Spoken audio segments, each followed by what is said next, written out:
to you. Right. Not just you aren't committed to the relationship. Mm.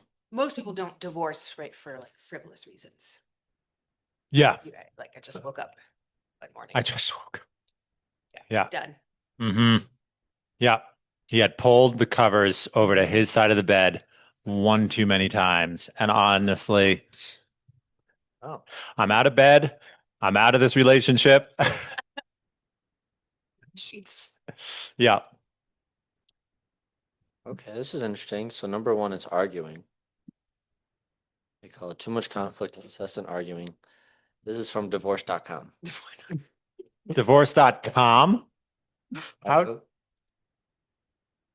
.com implies some business. Is someone making money through divorce.com? Well, I mean, I guess divorce is a big industry. Well, Can we Google that? Can we Google how much is the divorce industry worth in the United States in 2025? Yeah. The real what we need to know. Right now. Mm-hmm. Now, For a friend. asking for a friend. He's considering his law career.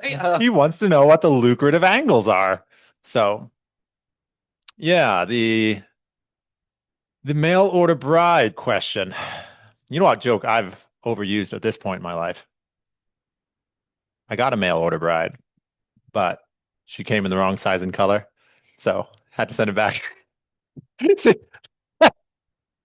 that's the response I'm getting more and more often. I'm like, all right, I think this joke is wearing out at this point. So, yeah. so it's around 13.1 billion. Could be up 13.1 billion. Okay. Conservatively, could be up towards 50 billion a year. 50 billion a year, and this is mostly in the legal fees accrued by Divorce. the separation process. Wow. Will that include like child support and things like that? Is it Well, be included in that? That's not really part of the business, though, right? I don't know. Well, who knows? Wait, I don't that know. would be interesting. Are there lawyers out there who are like, I will get paid based on how much I get from the other person, right? It's a commission structure. You'll find this. That's how I would structure it. Take the real estate approach to the dissolution of marital bonds. Like, yeah, depending on how much alimony, child support, and settlement I get from him, I'm going to take 10% of that. Mhm. Yeah. Yeah. Motivated to do a good job. Well, it's funny because this this website, how they make money is they reduce your cost of divorce by 90%. Oh, you just like some download PDFs of the standard forms. Yep, it's like fills out the forms for you. Reduce conflict, cost, and time. Divorce.com does. Divorce.com. Divorce.com. Okay. Yeah. Wow. Who knew? But you're right. Lack of communication is number two. So I was wrong about that. And then infidelity is number three. I don't know. These are pretty broad categories, right? Extremely broad. Lack of communication. Like, what does that really mean?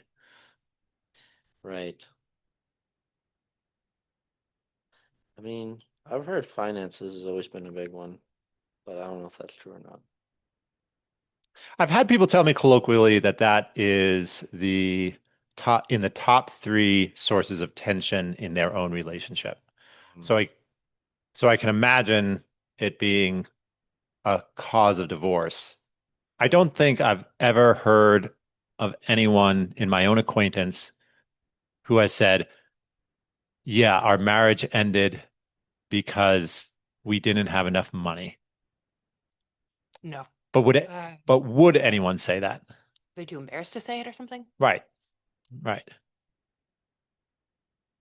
So there's another reason is a cover up. Well, or not even a cover up. We just say it more obliquely somehow. Like, yeah, we were fighting all the time. Well, like what were you fighting about? What were we fighting about?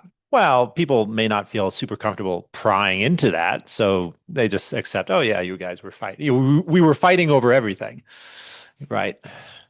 Do people typically want to say, oh yeah, does a man want to say, oh, I felt like I was only valuable to her for the money I made, and so when I didn't make enough, I think that's what led to our divorce?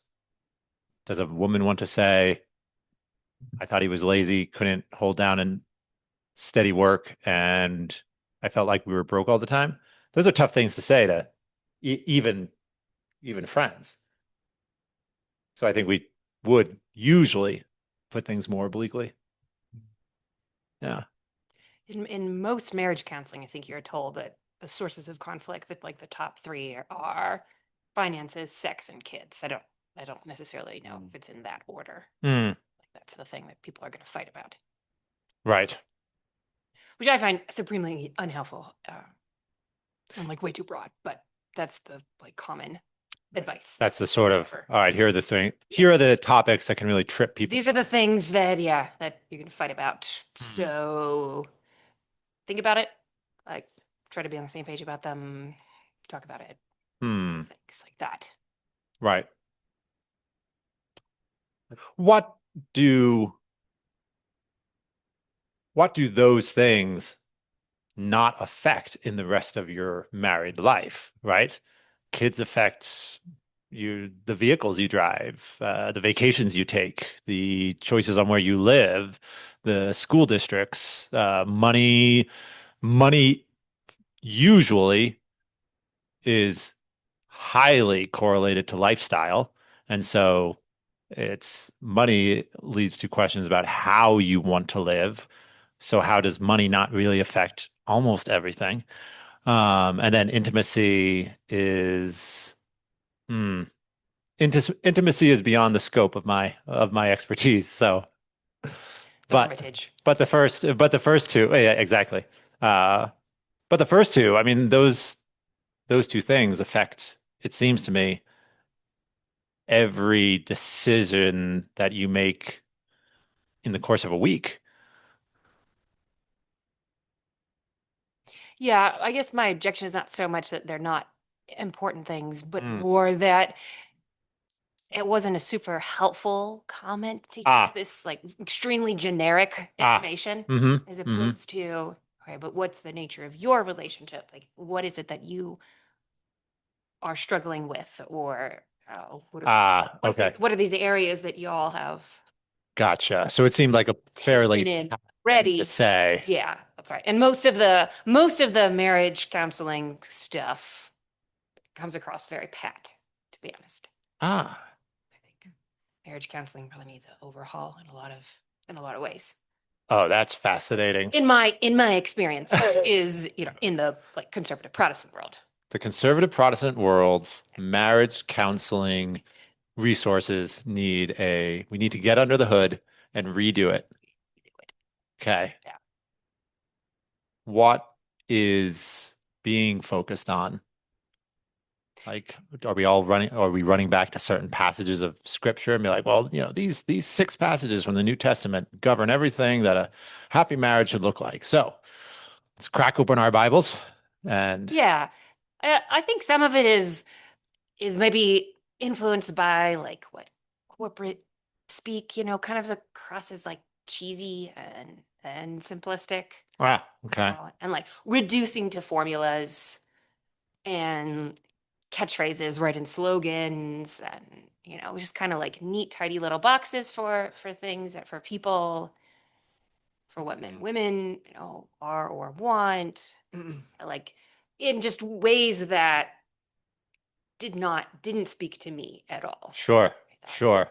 yeah, this seems pat, this seems trite, this seems superficial, this seems like it's cliched advice that sounded good to somebody at some point, and just sort of like repeating the cliches unthinkingly over and over again Wow. without actually examining, right, without examining the particulars, because every relationship is so unique, and so you can bring universal principles to bear, and you can Sure. draw on the universality Hmm. of scripture to inform. the nature of marriage or the nature of human beings and when they come into conflict with each other. Yeah, what scripture has to say about children, right, or about the goodness of sex and about how you should spend your money and things like that. But then to in thinking about how two people come together with all of their messiness, right, and their complexities and their their realness and their nuance, like are they going to come together necessarily in stereotypical ways? I mean, maybe sometimes, but most of the time, just it's not. It's insufficient, I think. Okay. What I'm hearing you say is an entire cultural swath of the United States, specifically modern mainline Protestants here in the U.S. Evangelical. Evangelical. Okay. So I guess it's more like my experience at least, right, is more in the non-denominational world. Okay. Okay. I'm low church Protestant, about as low church as you can get. Nothing fancy. Nothing fancy. My gosh, are the main lines? Oh, those the gutter church. Right. Yes. Their Right. fog machine, Yeah, their flashing light. their bass guitar. Yep. That's me. Wow. There. Wow. You guys probably let people with long hair play music at your services. Scandalous. With drums. With drums. Drummers. Uh-huh. They probably didn't even have to wear lace-up shoes, did they? Damn. No choir boys there. Mm-hmm. I don't know what a choir boy is. You don't know what a choir boy is. Well, England That's right, has have exactly. excellent choirs. We don't have We should go back. eunuchs. That's great. They may not have had socks on their feet, but by golly, they had other things.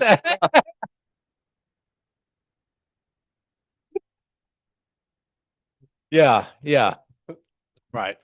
The castrati, that's what they were called in a certain time period. Yeah. No, if your entire career was music and performance in a very certain world, I mean, it was a smart career move, but if your career was your identity, I mean, that's the level of dedication that human beings are definitely capable of. Yeah. Yeah. Yeah, human beings are funny that way. We will give up everything for something. Yeah. Yeah, I'm not sure how many of the choir boys were voluntarily giving. Oh, interesting. I've heard it. I've heard that both ways. I've heard that at sometimes people were like, "Nope, this is my career. Like I'm gonna be making this my life." And so it was. But again, I've heard it both ways. Yeah, right. Or it's family social pressure. Yeah, I mean, you got to remember. Yeah, I mean, could be both. Right. Families played hardball back in the day.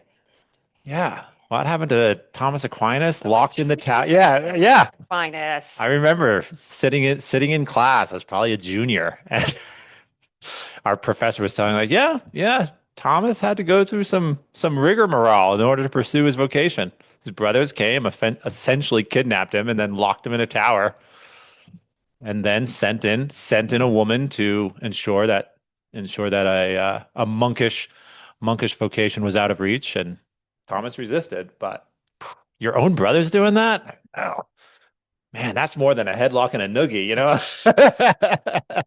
Well, it's funny you mention that because actually one of the times Thomas knocked his brothers out, he just clocked them on the head, had enough of them.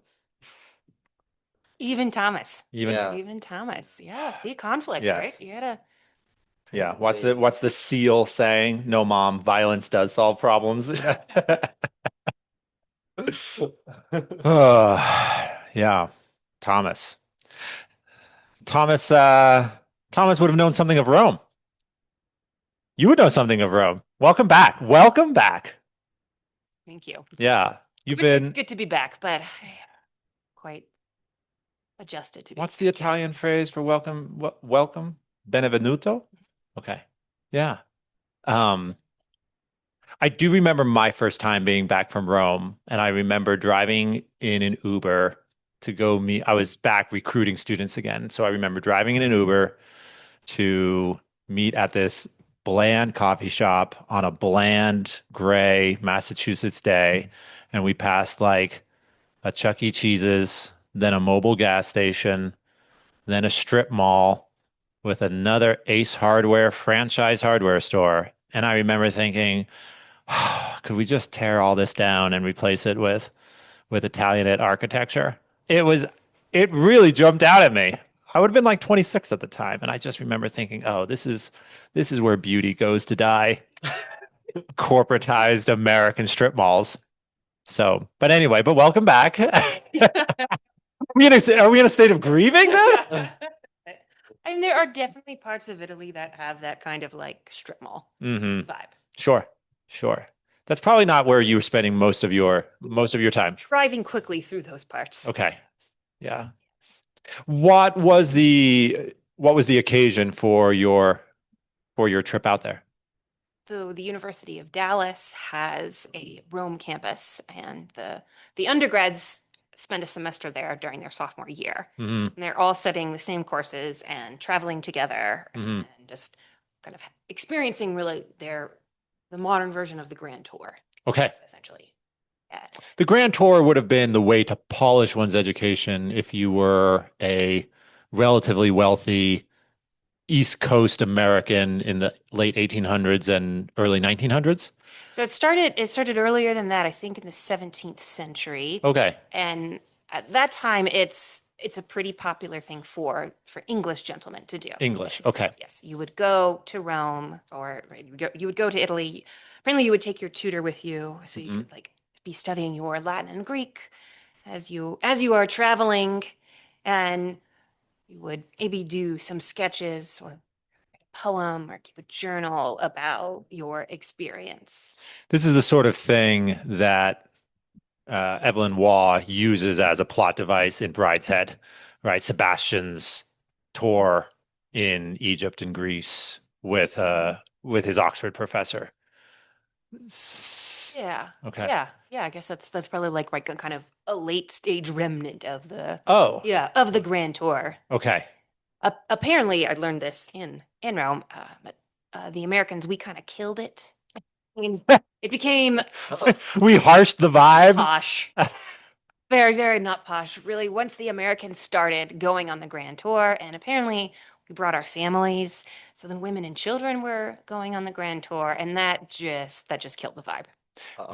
I have a good friend who has a sketch. I'm going to assume from the late 1800s, and it's this American family, children, parents, grandmother, and it's titled Americans Abroad.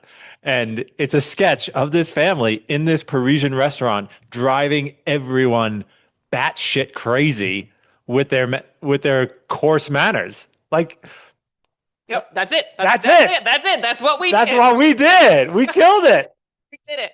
Oh man. We have saved Europe twice, but apparently we killed the Grand Tour. We killed the grand. It's a mixed legacy. Yeah, exactly. So we're not batting 1,000. If you want Americans in Europe, start a war. Otherwise, don't let them over here. Right. Americans are best applied in after the cafes have been bombed. Actually Yeah. go to the cafe Uh-huh. and have a coffee there. Mhm. No, not so much. Right. So the undergrads will go when they'll have that experience there. Okay. But they have a permanent campus in Italy. It's outside of the city of Rome. This is the university. This is the University of Dallas. Yep. Yeah. But they also run summer programs for they have a classical education program, like a Mhm. Masters of Classical Education, and they will offer some summer courses Yep. that are open to people in the program, but also to just anybody who would like to come and audit a course and tour Italy and have an amazing experience. What do you think the Grand Tour does for one's education? I was actually thinking about experience in Italy this time around in conjunction to my well, very, very limited and mostly vicarious experience of our students' encounter right, with the outdoors here. Right? That we send them out into the backcountry so they can encounter the real in this wondrous, transformative, astonishing kind of way. And I think there is something akin to that in the grand tour or in traveling right to another country in the way that we did it, where you're not it wasn't just about eating good food and hanging out, but it was actually we were actually trying to get to know the place, get to know the art, being shown how to read Rome. Mm-hmm. The way that you would how to read a poem, right, or how to read a painting, how to read a building, right? So it was an attempt, at least, right, as best you can in a limited amount of time, to actually encounter a real place in all of its rich history and its beautiful art and yeah and its nuance and its complexity, its messiness. Sure. But I think that the value of encountering the real like that is pretty transformative. When you say the real, do you mean seeing something in person that you've previously studied out of a book? Is that what you mean by the real, or do you mean something a little broader than that? Yeah, most immediately probably is encountering the the the ancient Roman Forum after you studied Roman history, Uh-huh. or be seeing, encountering, experiencing a Bernini sculpture after you've seen a slide of it in art class, of thing, or that it's a different kind of experience. Mhm. You're seeing it's kind of akin to seeing a picture of the Grand Tetons versus Yes. actually standing in front of the Grand Tetons. Right, a picture can be amazing and beautiful, but it does not right draw you into right the mountain in the same way as standing in front of the mountain and beholding it. And a picture of a Bernini sculpture or of the Pietà, Michelangelo's Pietà, can get you something, right? Can get you somewhere in encountering that work of art, but actually right beholding it in person, right? The real presence, I think is completely transformative. It's enrapturing, intoxicating in a way that beholding a picture just can't quite do it. And that's not so this is not an argument for why Italy should be the grand tour. Because presumably you go to lots of other places and have that kind of experience. Though there is something from the Western perspective, right? There is something kind of uniquely attractive about, or yeah, attractive or fascinating, intriguing about Rome, right? This civilization out of which most of Europe is profoundly shaped. So there's a sense in which you're sort of going back to the roots, Hmm. going back to Rome. It's a little too cliche to say, oh, it took my breath away. But what can you flesh out a little bit what you are thinking of when you see the Pietà, or in a different city when you stand in front of Notre Dame, or when you are in front of a painting by Monet? Like, what can you give an articulation of that experience? Like, what's it doing to the soul?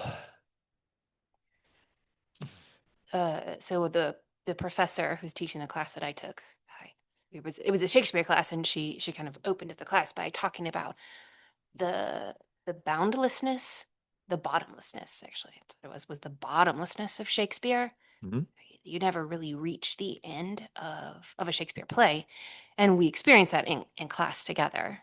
I've read Shakespeare a lot, and I've taught Shakespeare a lot. And still I was discovering things I hadn't seen before.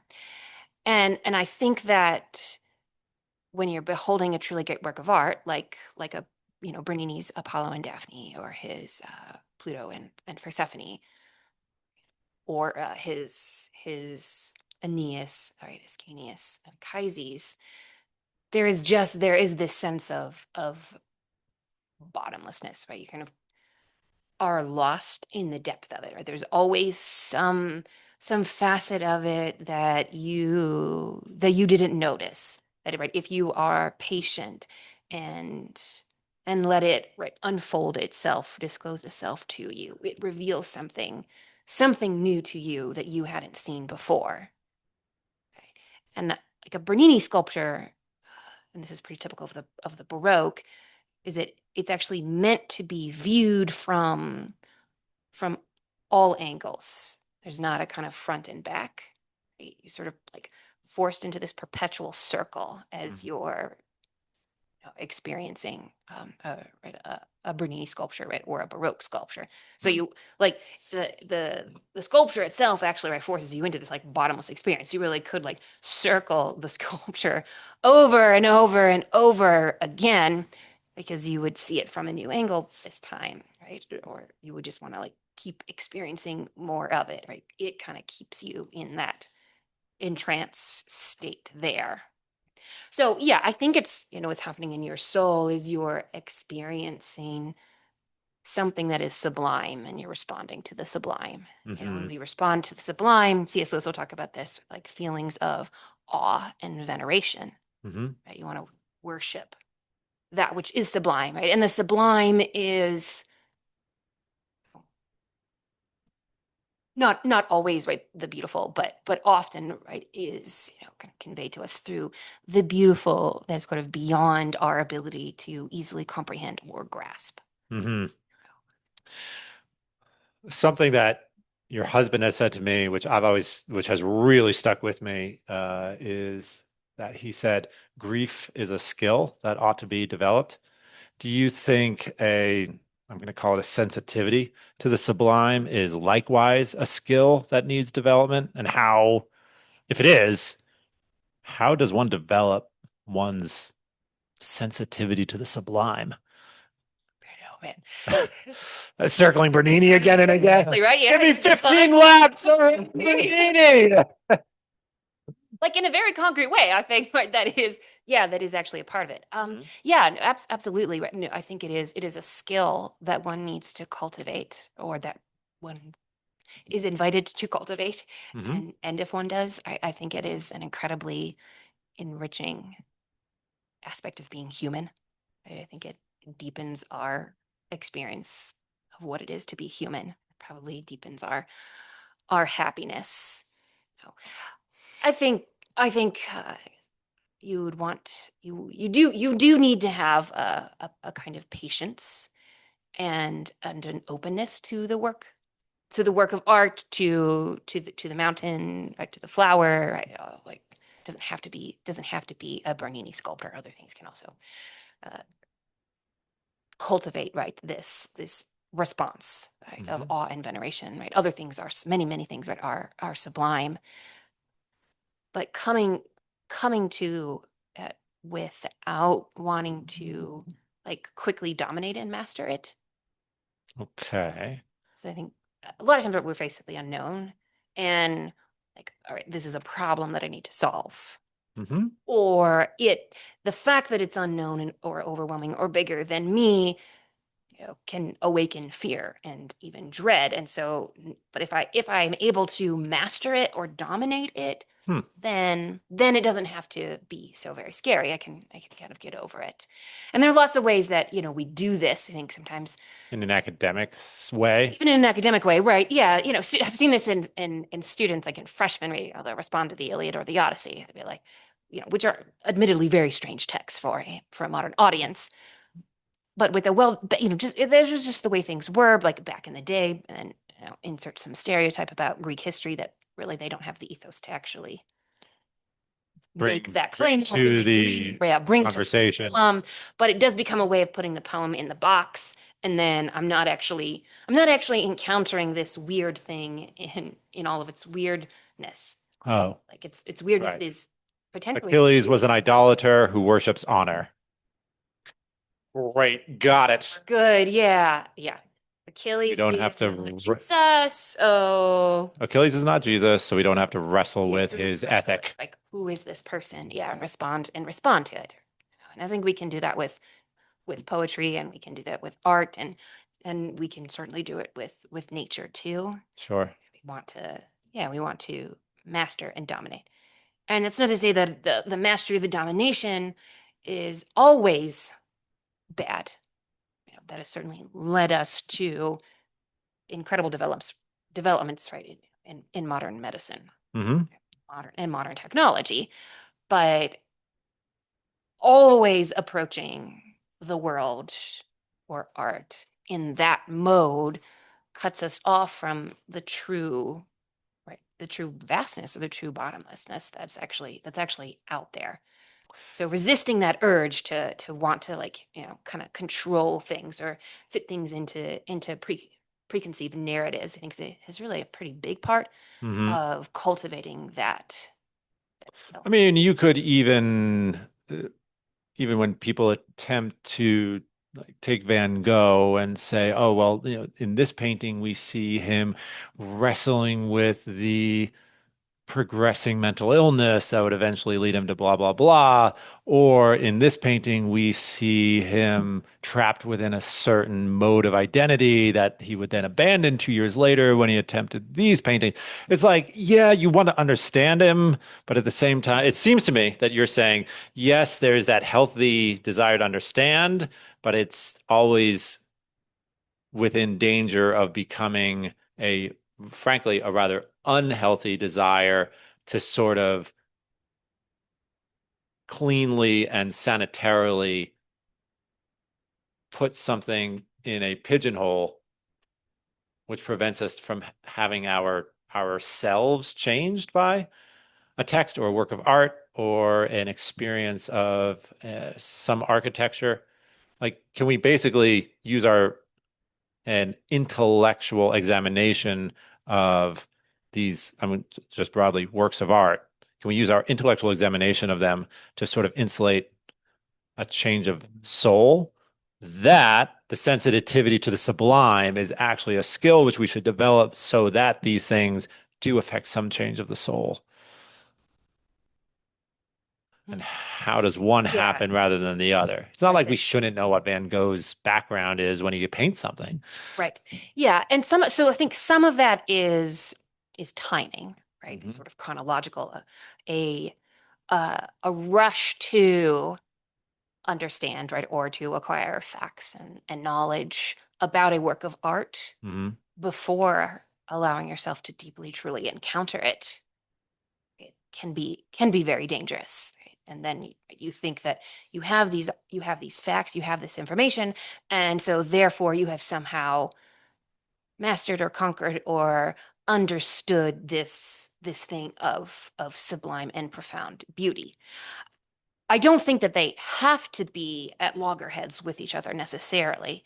I think that, right, the experience of the sublime or the wondrous, right, is another way that we talk about it. Right? It was John Senior's great goal was to restore a student's ability to experience wonder. He is probably so he was concerned with a faculty of the soul that was a little bit different, but not opposed to the intellectual ability of the student. And that's what you're saying when these things need not be at loggerheads. Right. Yeah. But they are two different logs. Yeah. I would I think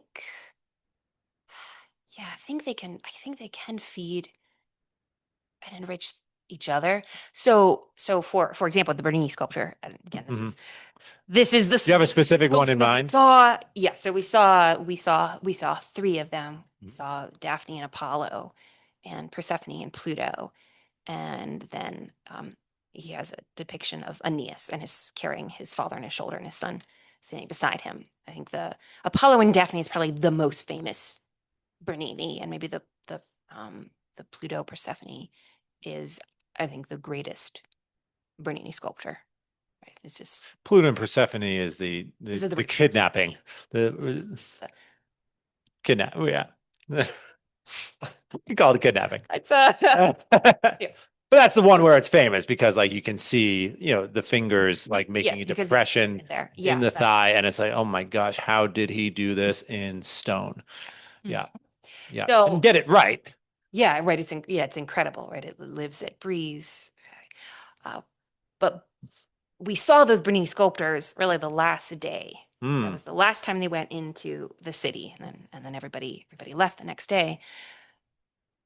And in the weeks before, we'd been talking about the Baroque a lot and talking about Bernini and talking about how to encounter the Baroque, how to read the Baroque. And just, yeah, we were told you have to walk all the way around. That's how it's designed, right? Is to actually see it, behold it from all different angles. And you don't just look at it straight on, and there is no front and there is no back, really.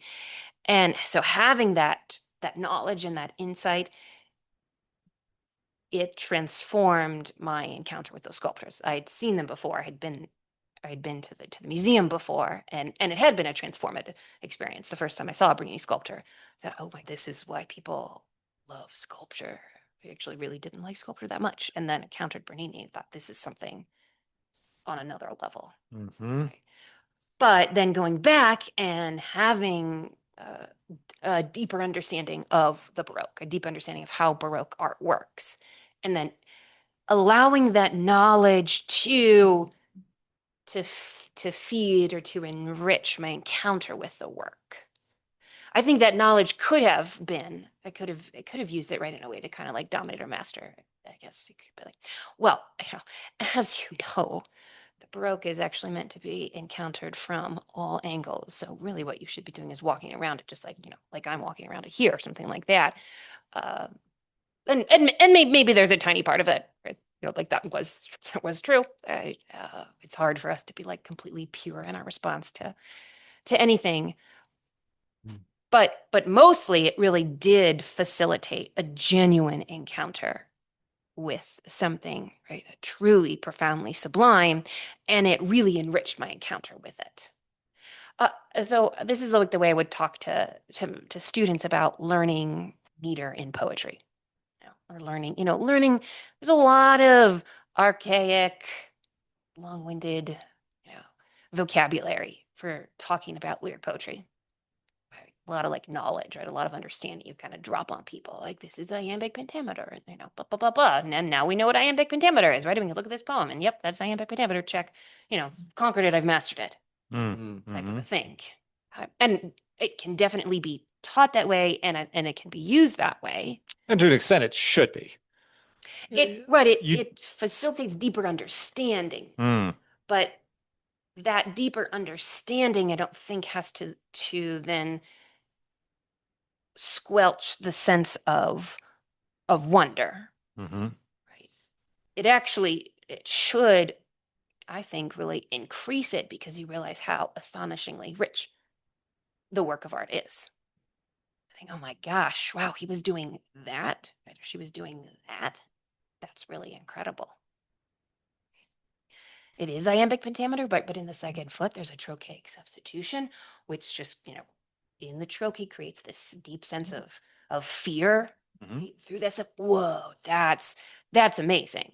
And then I can have a deeper response to it. Mm. Okay. I think that's right. That's the ideal. Yep.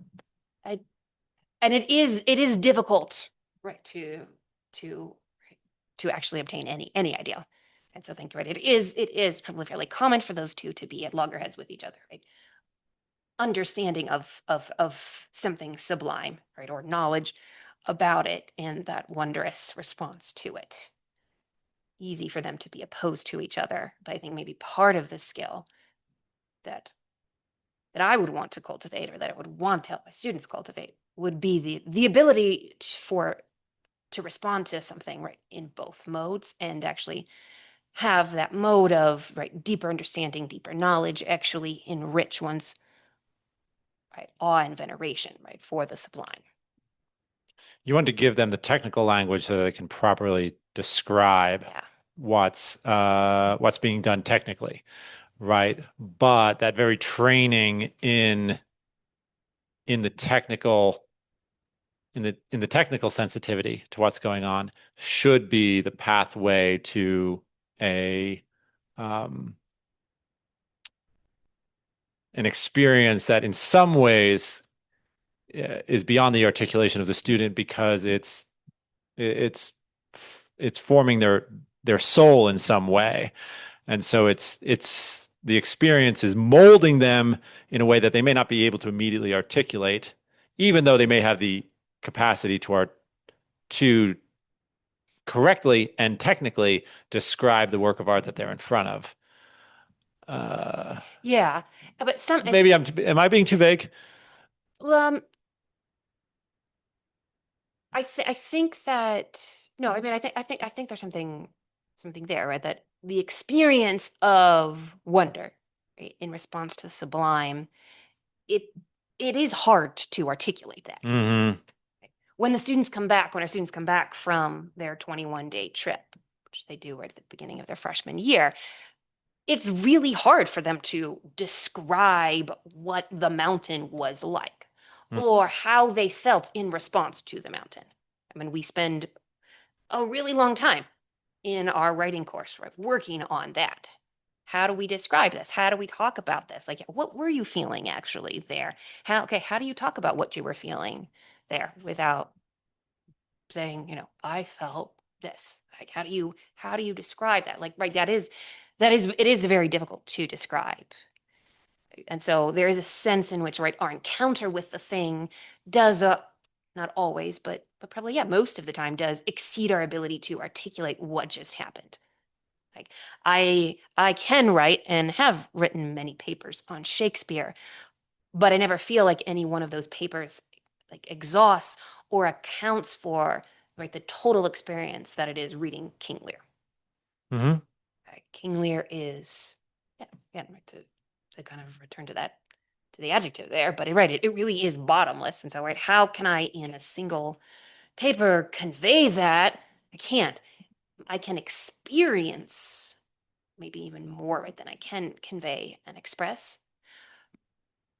But I do think that having more more of the language, maybe there's a couple of things here, right? Having maybe more technical language, but also just having more experience experiencing the sublime, by developing or acquiring the skill of the sublime actually gives you a greater capacity to experience it, and I think a greater capacity to talk about it too.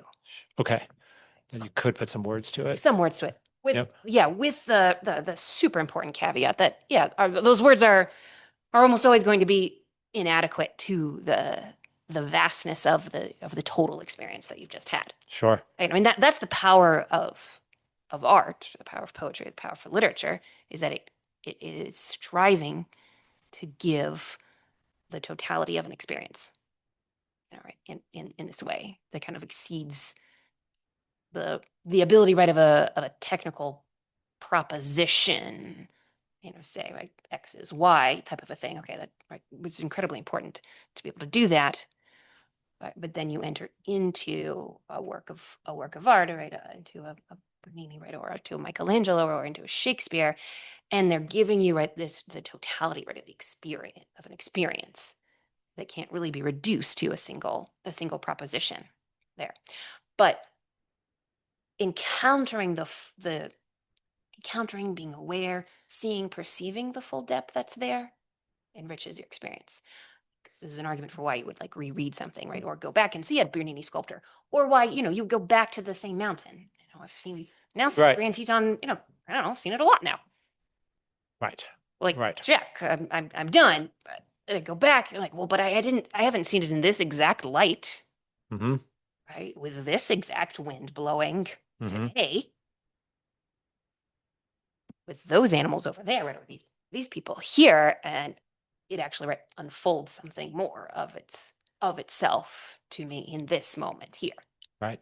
But part of me able to see more of that unfolding because of the skills to, right, to actually acquire that. Right. Right. That more there. Yeah. Van Gogh has more than one self-portrait. Not that. Yeah. It's not that either one is the final word, Yeah. but you can't either really say that either one is insufficient either. Mm-hmm. Right. Um, your description of students being able to talk about hexameter or pentameter, what's iambic, what's not. I think the closest experience I've had to that is I was showing my parents a movie. The main character uh, is is blackmailed by the CIA in order to help them accomplish some covert action, right? The guy's a pilot. It's the movie is American made. It's quite good. Oh, There's this scene though that when he is first talking to the CIA agent, and the CIA agent wants him to fly the plane to some Central American country to deliver some illicit cargo. There's this scene in which he pushes back a little bit. It's like, well, what if I don't really want to do this? And the guy says, well, we can always expose what you've been these low level crimes that you've been doing, or you can fly this beautiful plane for us. And there's this great frame in which the main character, played by Tom Cruise, and he's kneeling down, he's looking at the plane. And the way the cinematographer framed it was that the wheel well of the plane is on one side, the fuselage is over the character's head, and then there's this canvas drape over the plane that's hanging down on the other side. So 60% of the frame is basically this tunnel, right? There's a big block on one side, there's a block over the top, and then there's a block on the other side. And then it frames the character right in the middle. And I remember stopping my parents mid-movie and saying, "Do you see what's going on here?" And they're like, "What are you talking about?" I'm like, they're using the technical framing of the shot to tell you something about the character, and they're not drawing attention to it specifically. But you, as the audience, understand subliminally that he's trapped. And they've used this very technical approach to make that happen, but they didn't need dialogue to say, "Oh, this character feels trapped," or they didn't have to articulate it. The audience picks up on it because it's right there on the screen. And I remember that moment being, I believe, similar to the experience you're describing, where I had enough experience with film to see what they were doing, but then also having the bandwidth to think, oh, what does it feel like to really be trapped inside your own life? Right. So to have that character's experience give some pause to the experience inside my own soul, but because it was because of that sensitivity to the technical accomplishment that was being done in the movie. Yeah, no, I'm hoping that that's yes. that's what you're aiming at when you bring students to Rome. Yeah. Yeah, exactly. Yeah. So were you teaching? I was not teaching. Oh, okay. I was a student. You were. Really wonderful. I got to go into the classroom Yep. and have an amazing conversation with very intelligent people Yep. about things I love, and I wasn't the one responsible for The the whole the thing. classroom outcomes. Yeah. Yeah. Mm-hmm. That was one of the big draws, really, was just being able to return to the life of the student. I think it's probably important for every teacher to have that kind of opportunity, right, to return to. And there's a sense in which we're regularly students here. I'm always learning new things about the text that I'm reading, or learning things from my own students, but just something really special and wonderful and lovely about having that opportunity to return to the student role. Mm-hmm. It sounds to me as if the course was specifically focused on Baroque art and architecture. Is that true? So there were three courses offered. There was a public speaking course. Mm-hmm. There was a course was called Romanitas, which was like the history of the idea of Rome. Mm-hmm. Not the history of Rome exactly, but just kind of what Rome has meant, how Rome has conceived of itself throughout the ages. And then a Shakespeare course. And so I took the Shakespeare course. But in addition to those, like, Tiffany says, "I know how to sway the audience. I've got rhetoric. Got rhetoric down pat." Absolutely. Yeah. Yeah. Give me Billy Shakes. No, really, once I got there, I thought, oh man, I wish I could take all of these courses. Sure. Like they all sounded so amazing. But we did have like basically plenary lectures where everyone in the program got together and we would hear from the faculty and the other classes to get a little bit of a taste of what they were doing. Mhm. But then we also did get lectures on the Baroque. Mhm. Here's a like did a sort of grand sweeping history of art lecture with some insights into how to understand the Baroque. Because Rome is mostly a Baroque city, and so that's the reason that we were so focused on that particular time period. So it was a really interdisciplinary kind of experience there. But let me understand this. This was a Shakespeare course in Rome, Yes, not Avon. no, that's right. But Why? Shakespeare writes a lot about Italy. Okay. Shakespeare is fascinated by Italy. He sets a lot of plays in Italy, Okay. including right ancient Rome and then also more contemporary Italy. Which ones do you have in mind? So the ones that we did in the class were The Tempest and then The Taming of the Shrew.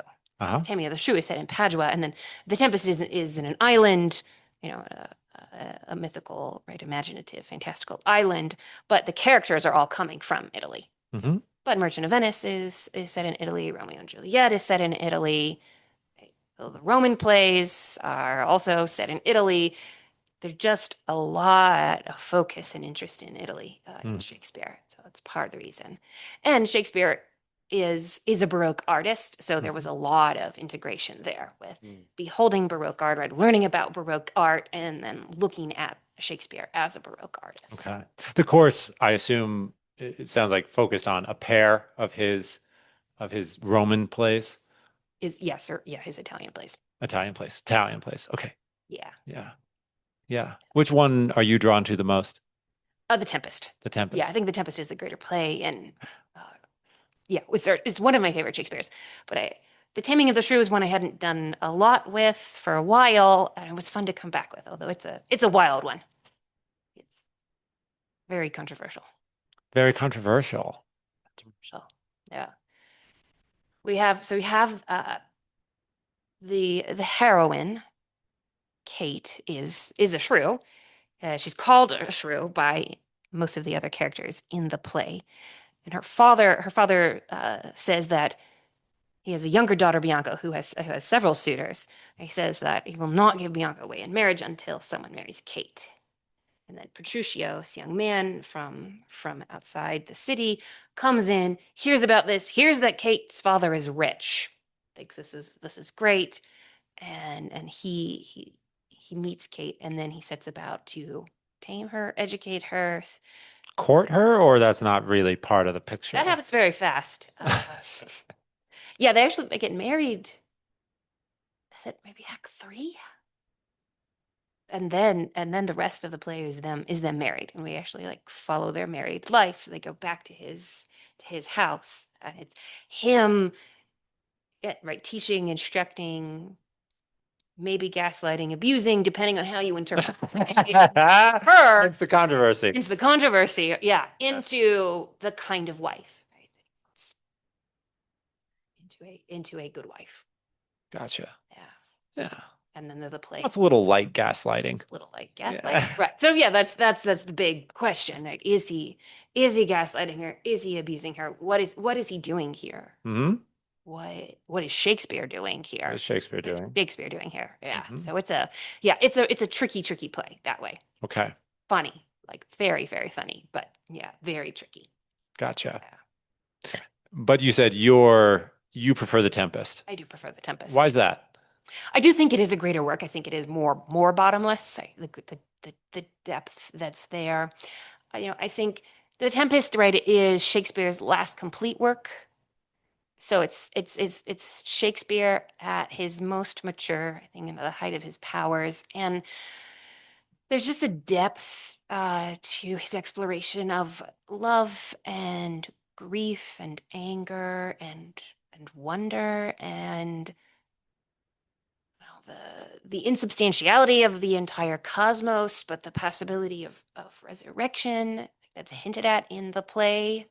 in these like very, very at times, indirect, kind of fleeting ways, but the sort of this possibility, right, for something beyond, right, the end of the play or the end of the world runs through it.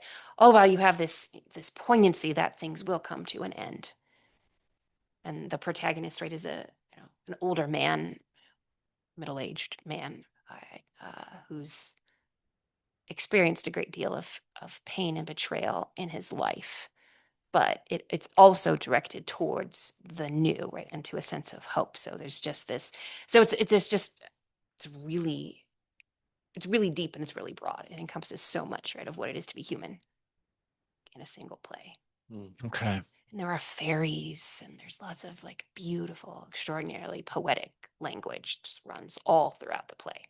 Mm-hmm. So there's just like this, musical richness to The Tempest. Okay. You say Shakespeare at the height of his powers. What do you see as developing in Shakespeare between his early work and his later work? So my pet theory, and I don't know how My favorite kind. like substantiated this would be, or like how much actual like real Shakespeare scholars would agree with me here. My pet theory is that Shakespeare in the comedies, so say like Much Ado About Nothing, is I think a good example of this. In that play, Claudio and Hero are in a lot of ways the more conventional lovers. It's love at first sight, maybe. Maybe he's also interested in her social standing and her money. But love at first sight. I want to marry her. Right? She's the most beautiful woman I've ever seen. Blah blah blah blah blah. All of that. They're going to end up together, right? And then things don't go so well. And then Beatrice and Benedict don't fit that model at all. This is Much Ado About This Nothing. is Much Ado About Nothing. Okay. Right? Yeah. Yeah. No, sorry, I was going to say 10 Things I Hate About You, but no, 10 Things I Hate About You is an adaptation of The Taming of the Shrew. That's Julia Stiles, one of her early It movies. is, and isn't Heath it? Ledger. Heath Ledger, Yeah, like a very young, very pre-dead Heath Ledger. Heath Ledger, yes. Sort of a requirement. Yeah. I don't know. There's the way the Marvel universe is going. That's true. Yeah, they might bring it back. The way They've been bringing back dead actors already. It may not be a requirement. That's right. I gotta take it back. Yeah. Technology has changed. Technology is literally It's anymore. We don't. It's gone. Yep. Yeah. You don't even, yeah. Oh. Yeah. Your acting career can extend well beyond your own mortal life.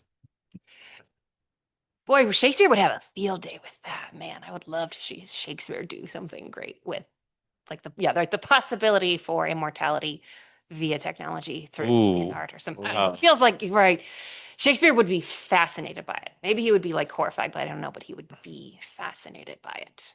Mm-hmm. He would.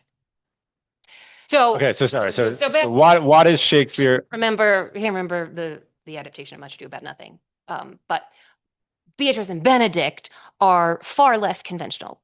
They're older, pretty mean to each other. They're older. We definitely don't have a like love at first sight type of romance at all. We have some sense that they were together, and then he did something, and now they're not, and she's hurt, but he's hurt too, and they're kind of coming back to each other. Right? So it's a much more emotionally complex relationship than the Hero Claudio one. Much more interesting, I think, and much more unconventional.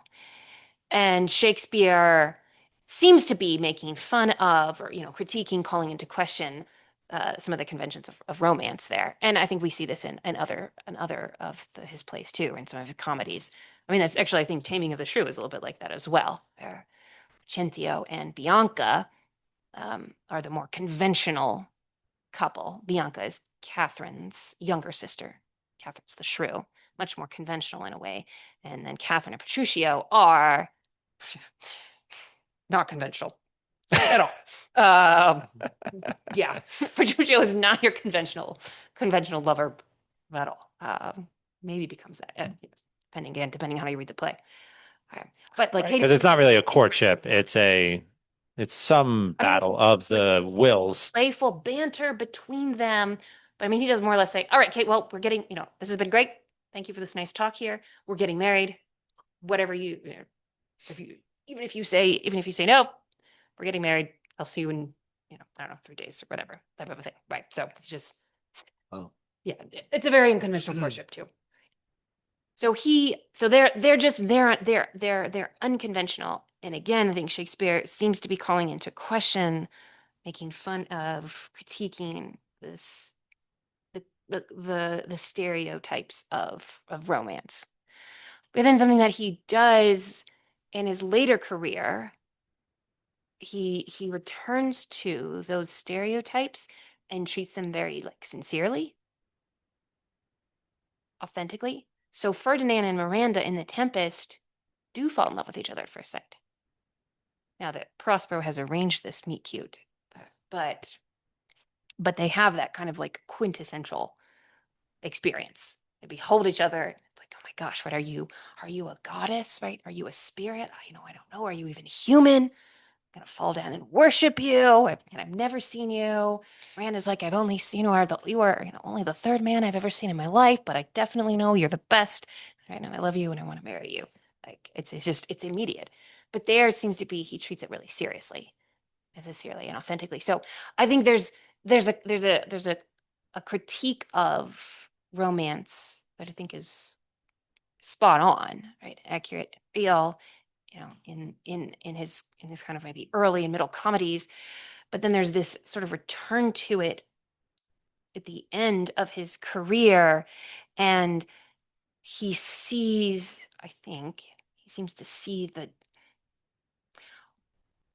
what's actually behind the convention, or like what's the natural thing, or right, the true or the really real thing about love that this romantic convention has really conventionalized.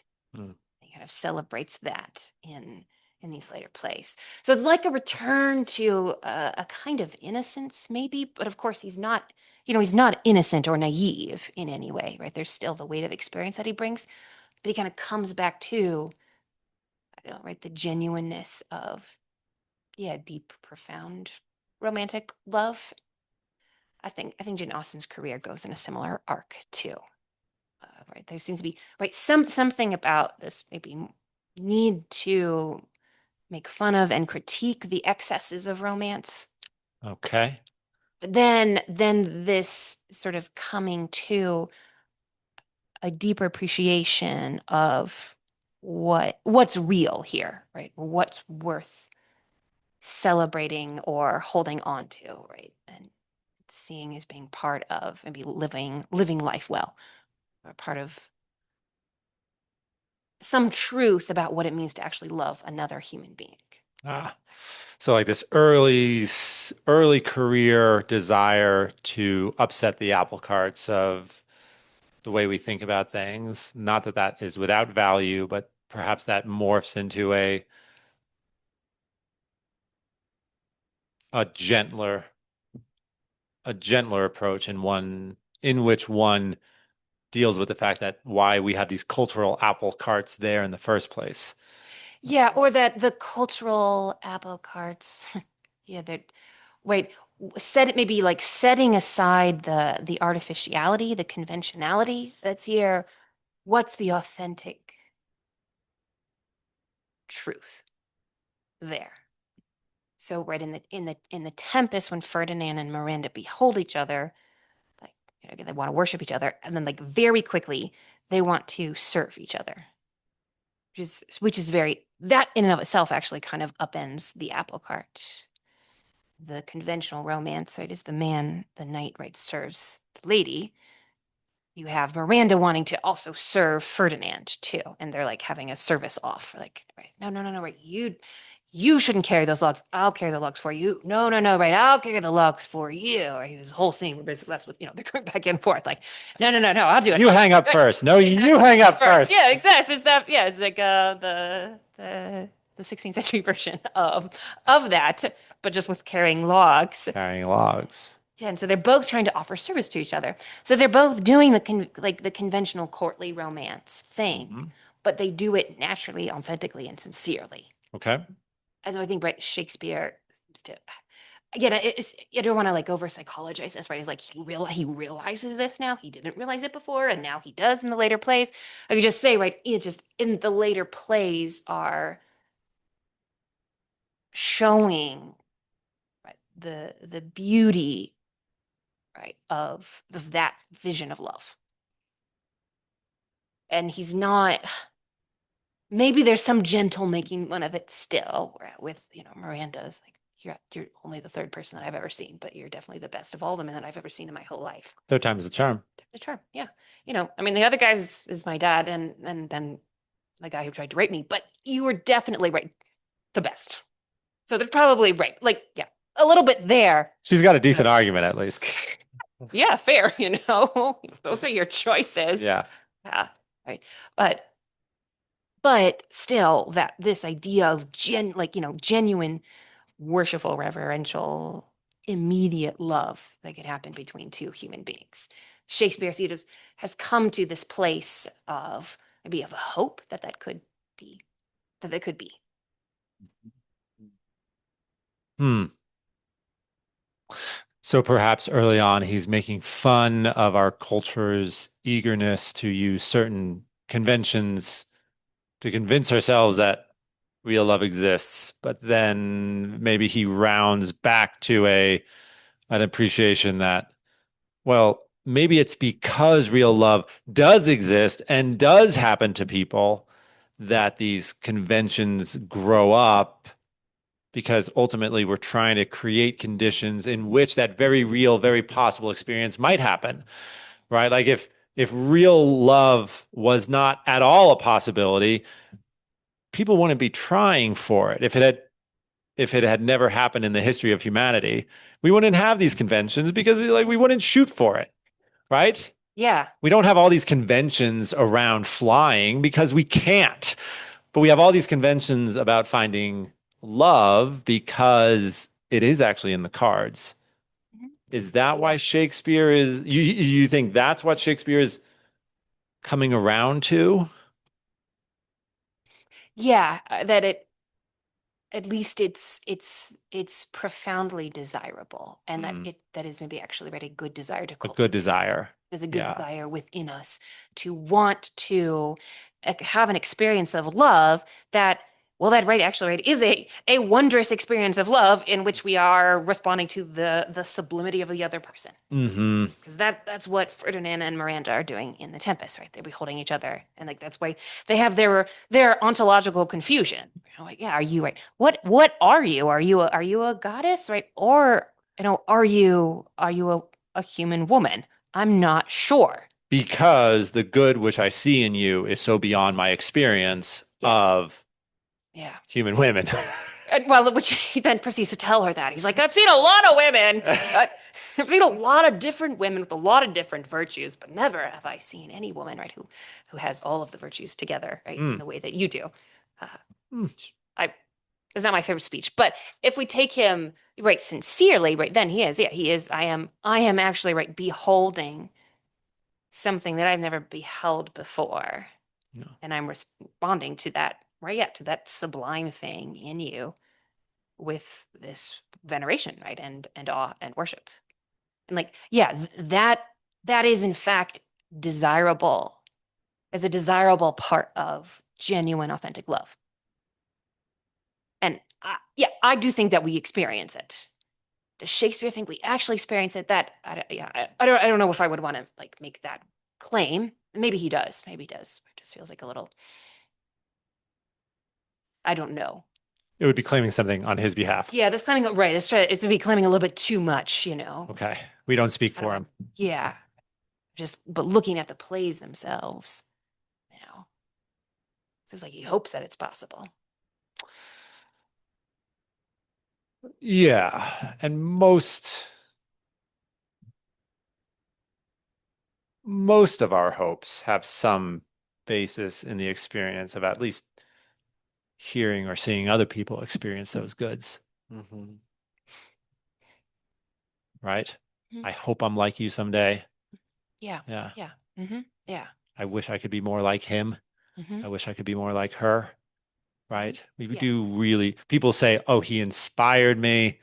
It's because you do perceive that person possessing a good which you would like for yourself. Yeah. Yeah. Yeah. But we also have, right, hopes of things we've never experienced fully and completely, of a world without devastation, right, or loss or grief or some kind of, right, Edenic union between a man and a woman, which, maybe can say, well, that is an experience, right? That did actually happen. Mm-hmm. Adam did behold Eve, and he did say, right, bone of my bone and flesh of my flesh. Here at last. Here, Yeah. here at last, like Here. it's love at first sight, baby, right? Uh-huh. Right? Yes. Like, Yes. in Genesis, at the first sight, right? The first sight any human being had of any other human being, at least, right, in that, in that poetic story. Mm-hmm. Yeah, and There. I'm always drawn to those words here at last is because I think it implies the fulfillment of patience. Yeah. Yeah. Mhm. Yep. And like, it has there's some technical, understanding, right? He reviews all the animals, like, okay, definitely not that and not that, and not that, right? Like, I have some sense of like Right.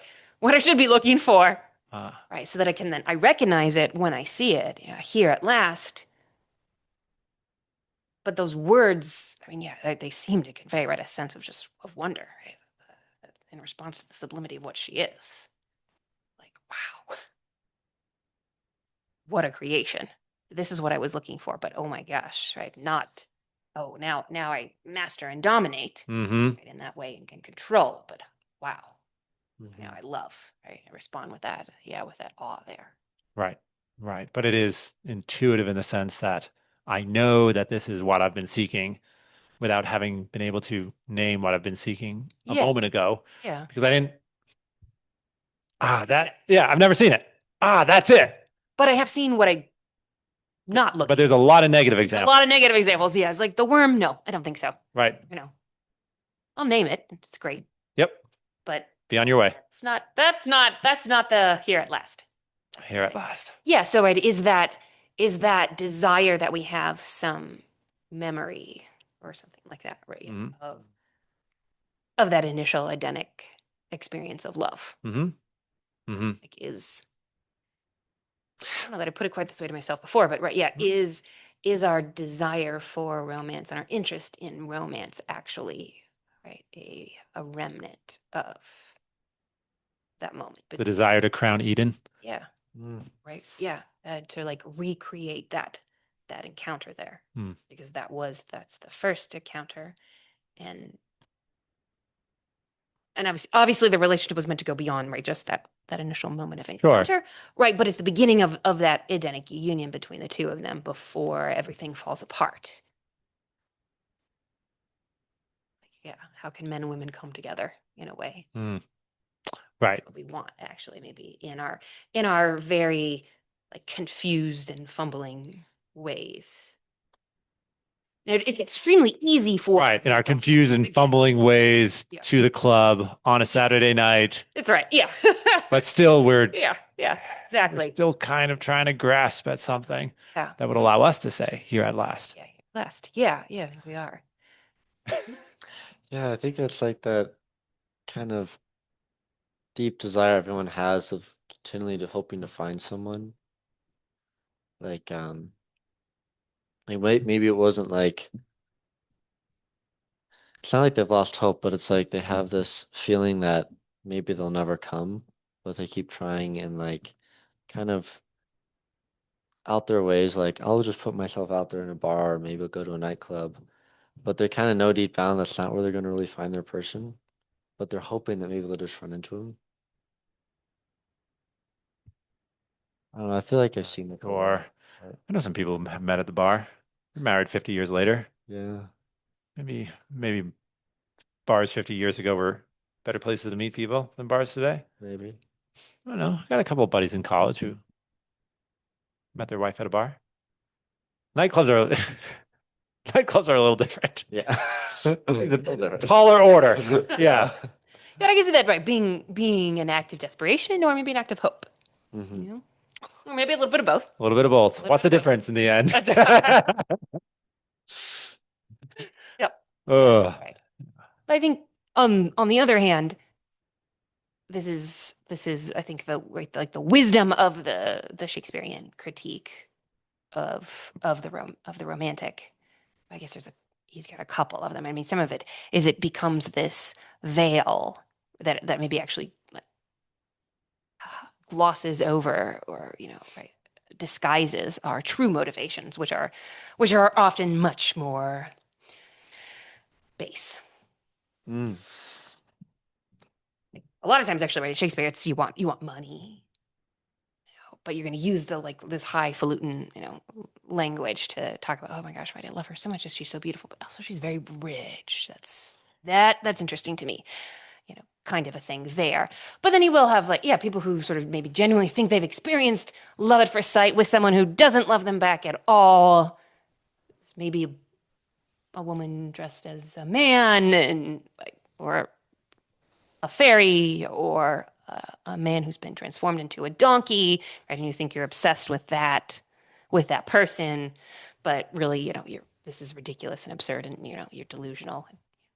You're suffering because you had a love potion type of a thing. So it can be like, right, this mask and this veil, but also it can distort our view of reality too. I can look at a person and think, right, yes, here at last. And actually what this is, right, Titania looking at Bottom, who has the head of a donkey type of thing, Midsummer Night's Dream. And that's ridiculous and disordered. And she's going to have to come back to, being in a right relationship with Oberon, her fairy husband, in the end.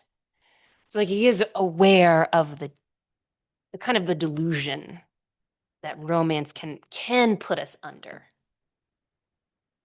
But he's using a cartoonish version to draw attention in that one, to it. At times he does use kind Right. of a cartoonish. Of course, we can't be in love with a donkey-headed It's a little weird. hobo, right? Because he's a hobo, right? He has mechanical, right? Like with his hands. Okay. Mhm. Right. A So, laborer. so of course you can actually be in love with that, but you Fairies can't be. right. But you could think you are, You and think you are. Yeah. and maybe we should Mhm. reflect on our own pursuits in life. If you could, we can put potions upon ourselves. Yeah. Yeah. There's a deeper truth here. Yeah. Right. Yeah. And love or thinking we're in love or, thinking we're experiencing romantic love can definitely be one of those potions. It's like an epistemological potion, right? Or a perception potion.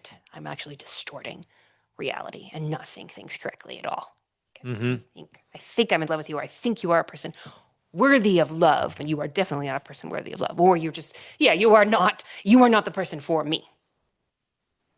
Because, you are a donkey and I'm a fairy. So, everybody, this is not going to work. Because you're a donkey. Because I'm a fairy and you're a donkey. Wow. Let's take a quick break.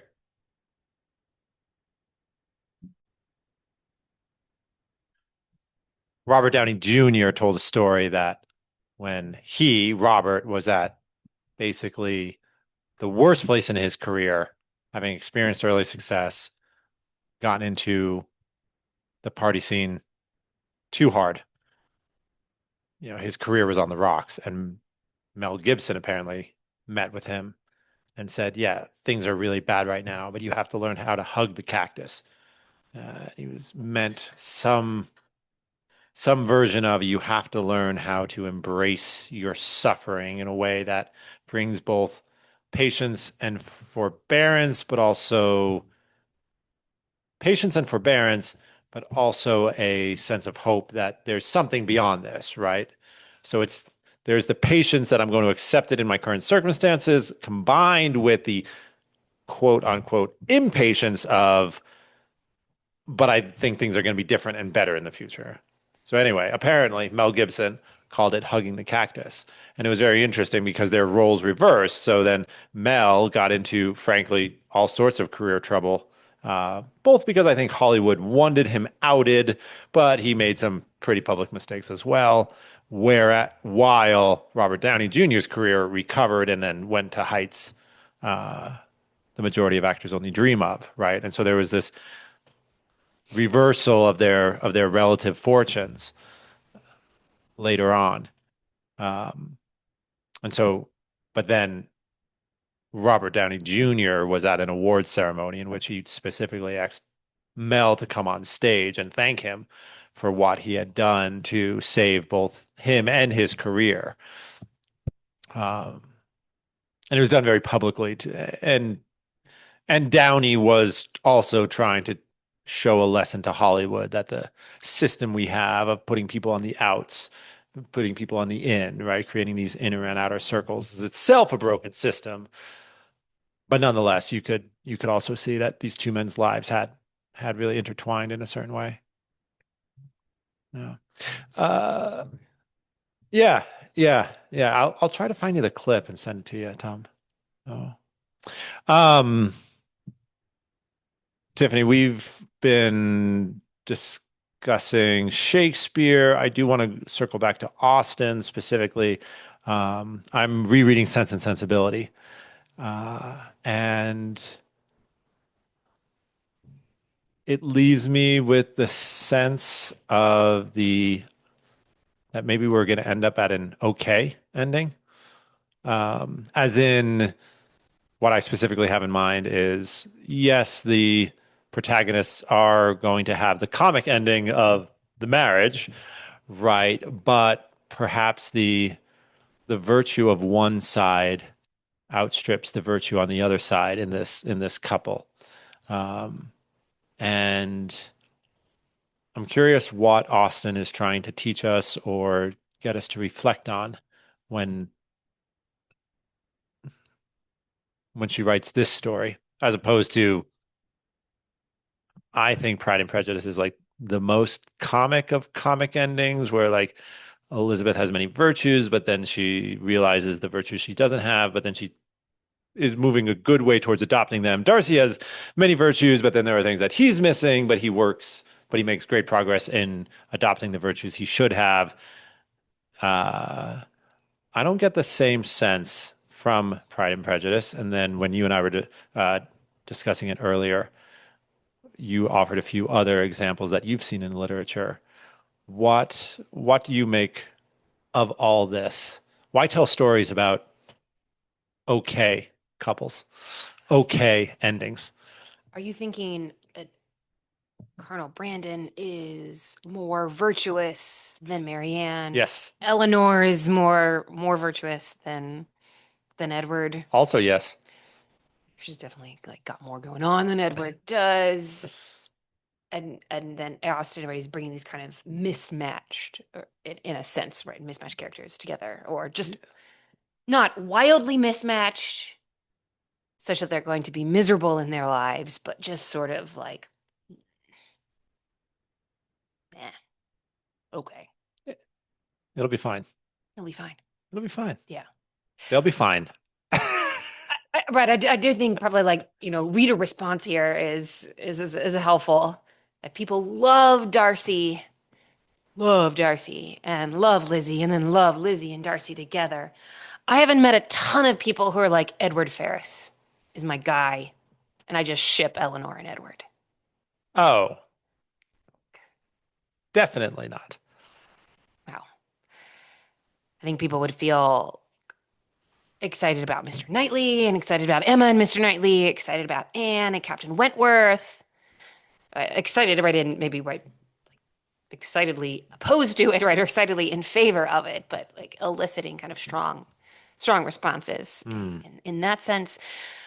And then maybe, yeah, I don't know, Catherine Morland and Henry Tilney in Northanger Abbey there. Not sure about that. I'm not sure about that one. But yeah, the response to Edward and Eleanor, meh. And there's a pretty generally, I think, an intense response to Marianne and Colonel Brandon. A lot of people don't like it. With, Yeah. I would say, a fairly understandable instinct not to like it. Yeah, yeah. So I think one of the things Austen's up to in Sense and Sensibility she is really interested in that novel in the way that romantic conventions do blind us.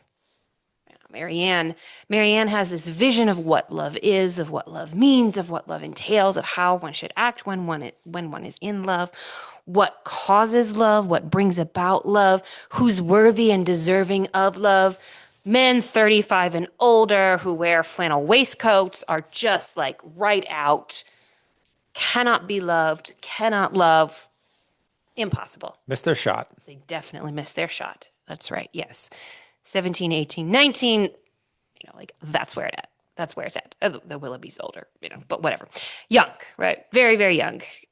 And definitely no wearing flannel night or waistcoats, whatever it is. Right, whatever it is that he has. That's just terrible. And I think he's got some rheumatism or something too. Yes. Complains of a slight rheumatic ache in the shoulder. That's right. Yeah. Rheumatic ache. Yeah, you're like, okay, well, that just Right. no way. Right. Yeah, impossible. Also Roses, champagne, and chocolate do not exist in the same world as rheumatic aches of the shoulder. Right, Willoughby hunts. Yes. Get a horse. That's very exciting and dashing. Right, they read Shakespeare together. They're reading Hamlet. Except that's of course, right. These are all of the makings of love. This is what love is. This is what constitutes love, and Austen is exposing the folly of that. This is in fact actually, not what love is. That plenty of people are able, right, to love and then love again, right? Because Marianne has very strong feelings about second attachment. She thinks, it's you love once, one and done. Right. Anything else is a counterfeit. Yeah. No second attachment. So, right, like as Eleanor is puzzled by this, she's like how Marianne could think this, and look at her own parents, because their mother is their father's second wife. So Marianne is right. She's really, really blind to the evidence that's in front of her, showing that people are capable of second attachments, rather than evidence that really calls into question her theories of romantic love.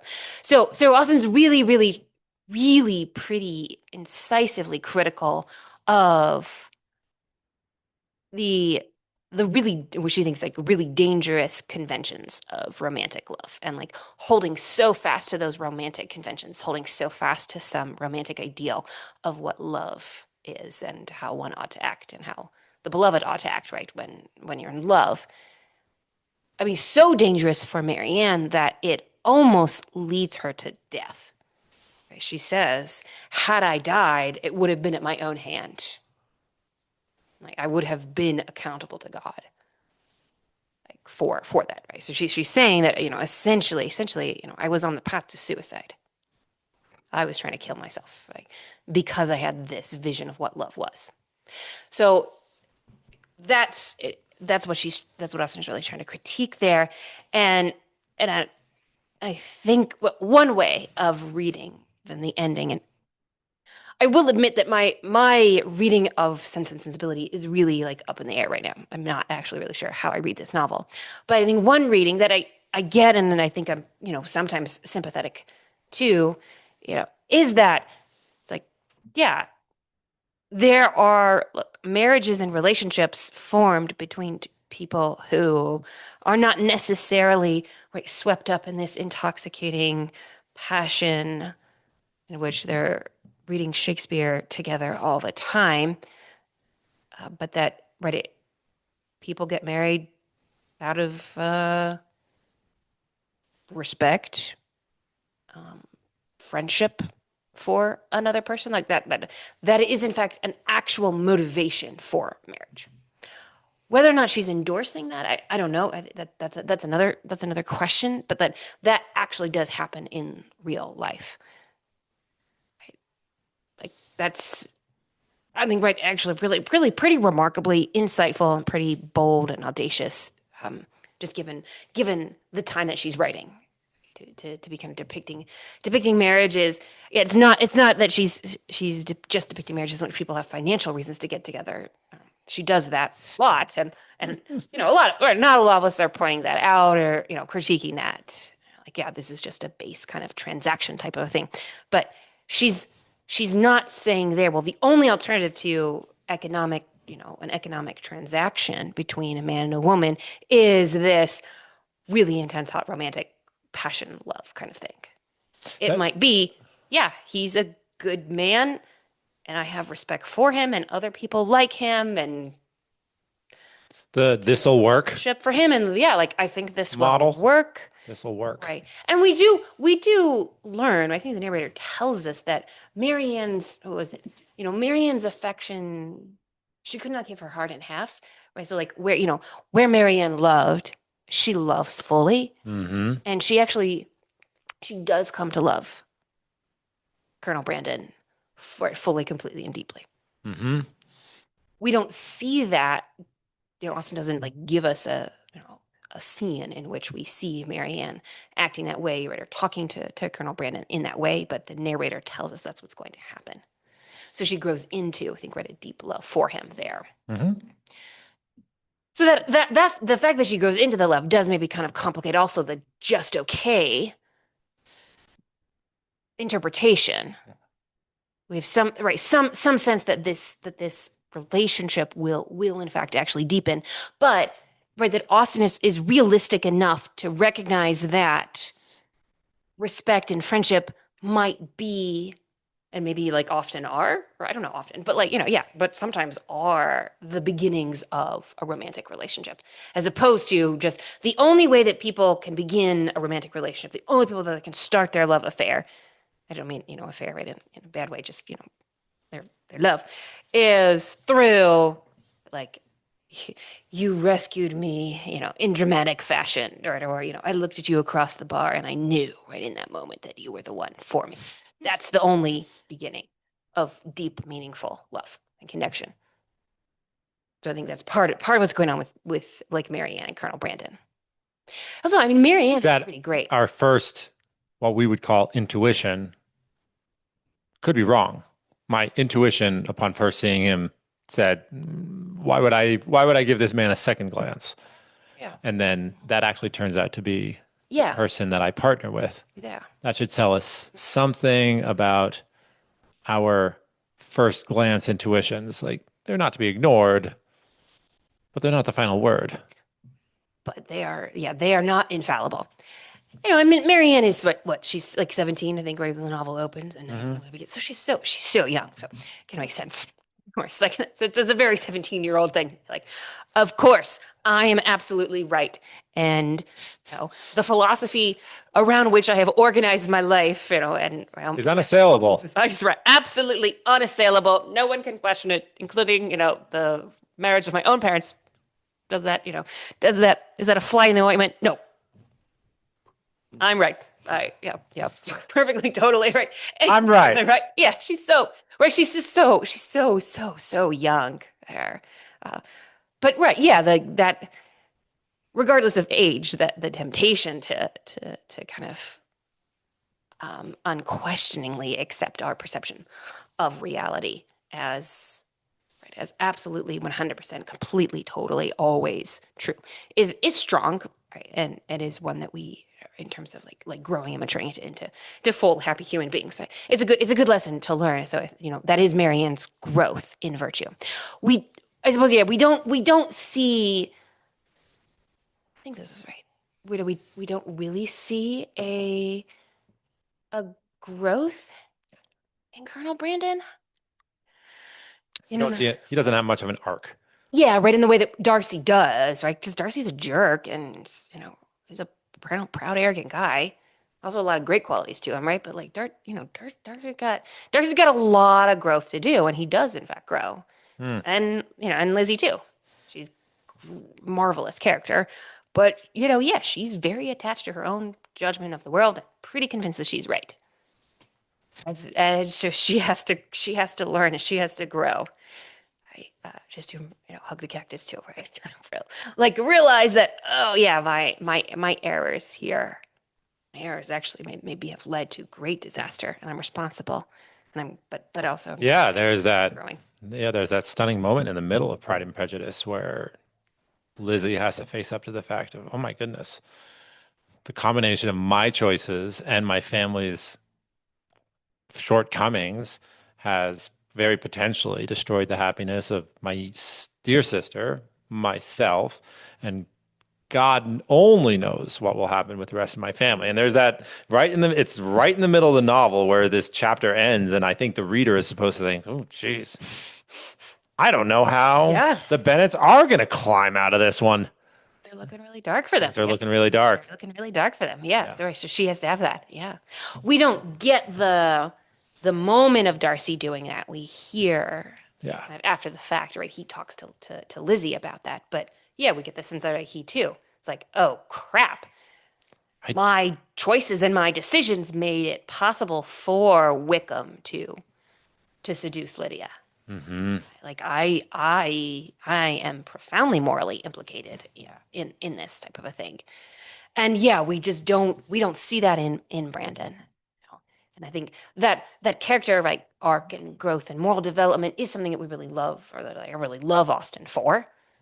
And that she has so often, right? It's both the hero and the heroine that are going through that character arc, right? And that moral growth, right? And then coming together, right? Is I think one of the really profound insights that Austen has about the nature of love. So right, we don't exactly get that in Sense and Sensibility there. So there may be, right, yeah, it's there's something kind of underdeveloped about Brandon, or that's part of why it's a little bit harder to kind of fully respond to him. Yeah, as a lover for her. But as I said, yeah, I think that, right, she's gonna grow into deep love for him, and he already has deep, profound love for her. I mean, there's a sense in which his love for her is like very conventionally romantic, right? I mean, he sees her; it's pretty quick that he's like, this woman here, right, is the one I love. He pines for her; she's in love with somebody else, right? So it's unrequited love, which is very, very sexy to us for reasons probably a lot to unpack there. Like, it's like that in and of itself, right, is romantic, a romantic trope to, like, romantically pine for someone who doesn't love you back.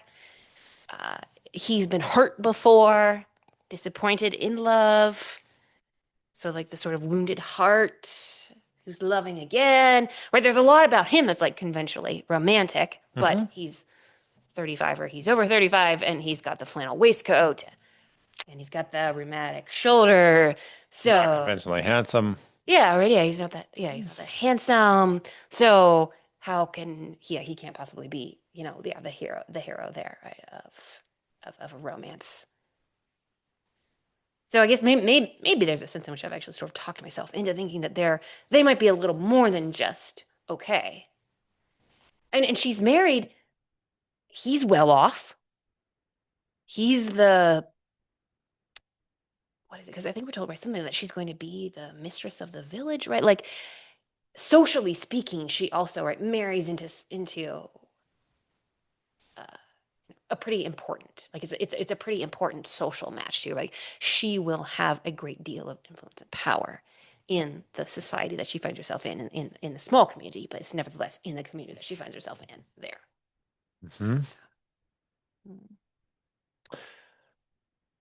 Edward Ferrars is maybe, I don't know. Yeah. What's going on there? It's okay. He's got principles. He's got integrity of a kind. It's tough to say that he has judgment. Right. Yeah. I mean, he does. That's something that we tend to look for Yeah. in our partners. Yeah, he does. He's engaged to Lucy. He gets engaged to Lucy pretty young. And he's young. He doesn't have anything to do. Told, right, like he wants a profession, but his family doesn't want him to have a profession. He's the oldest son, so why do you need to work? You could just go on your grand tour and then and kick about the country or whatever, right? Like afterwards, like enjoy being independently wealthy. But he wants to have a profession, but he doesn't have a profession, or at least he wonders if maybe having a profession would have been good for him. Right? Or that comes up, right? So the idleness there Edward is a big part of why he's in a relationship with Lucy.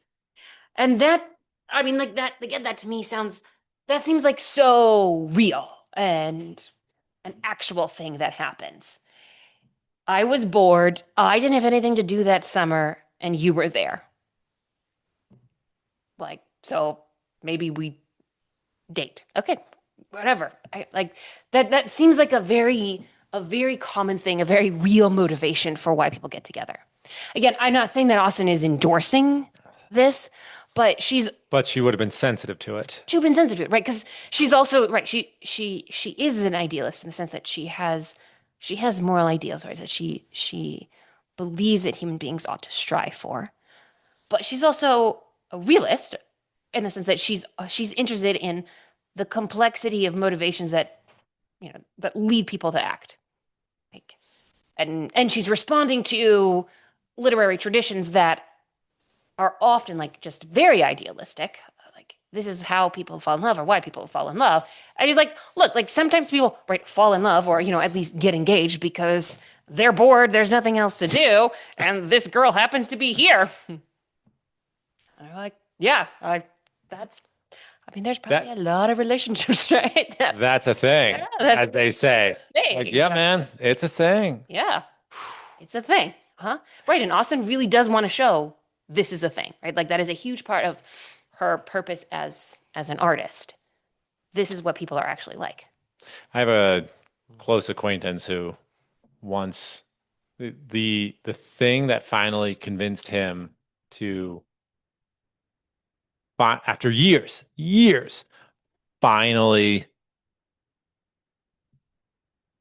put a wall between him and a young woman who was approaching him was he had this moment of insight, this moment of clarity that you only approach me. And it was so stark, the specificity of it. He said, you only approach me in September after the summer fling is over. Mm-hmm. Mm-hmm. And I mean, it was so, Oh, yeah. well, Yeah. yeah. And it took, Totally. Yep. I mean, Yep.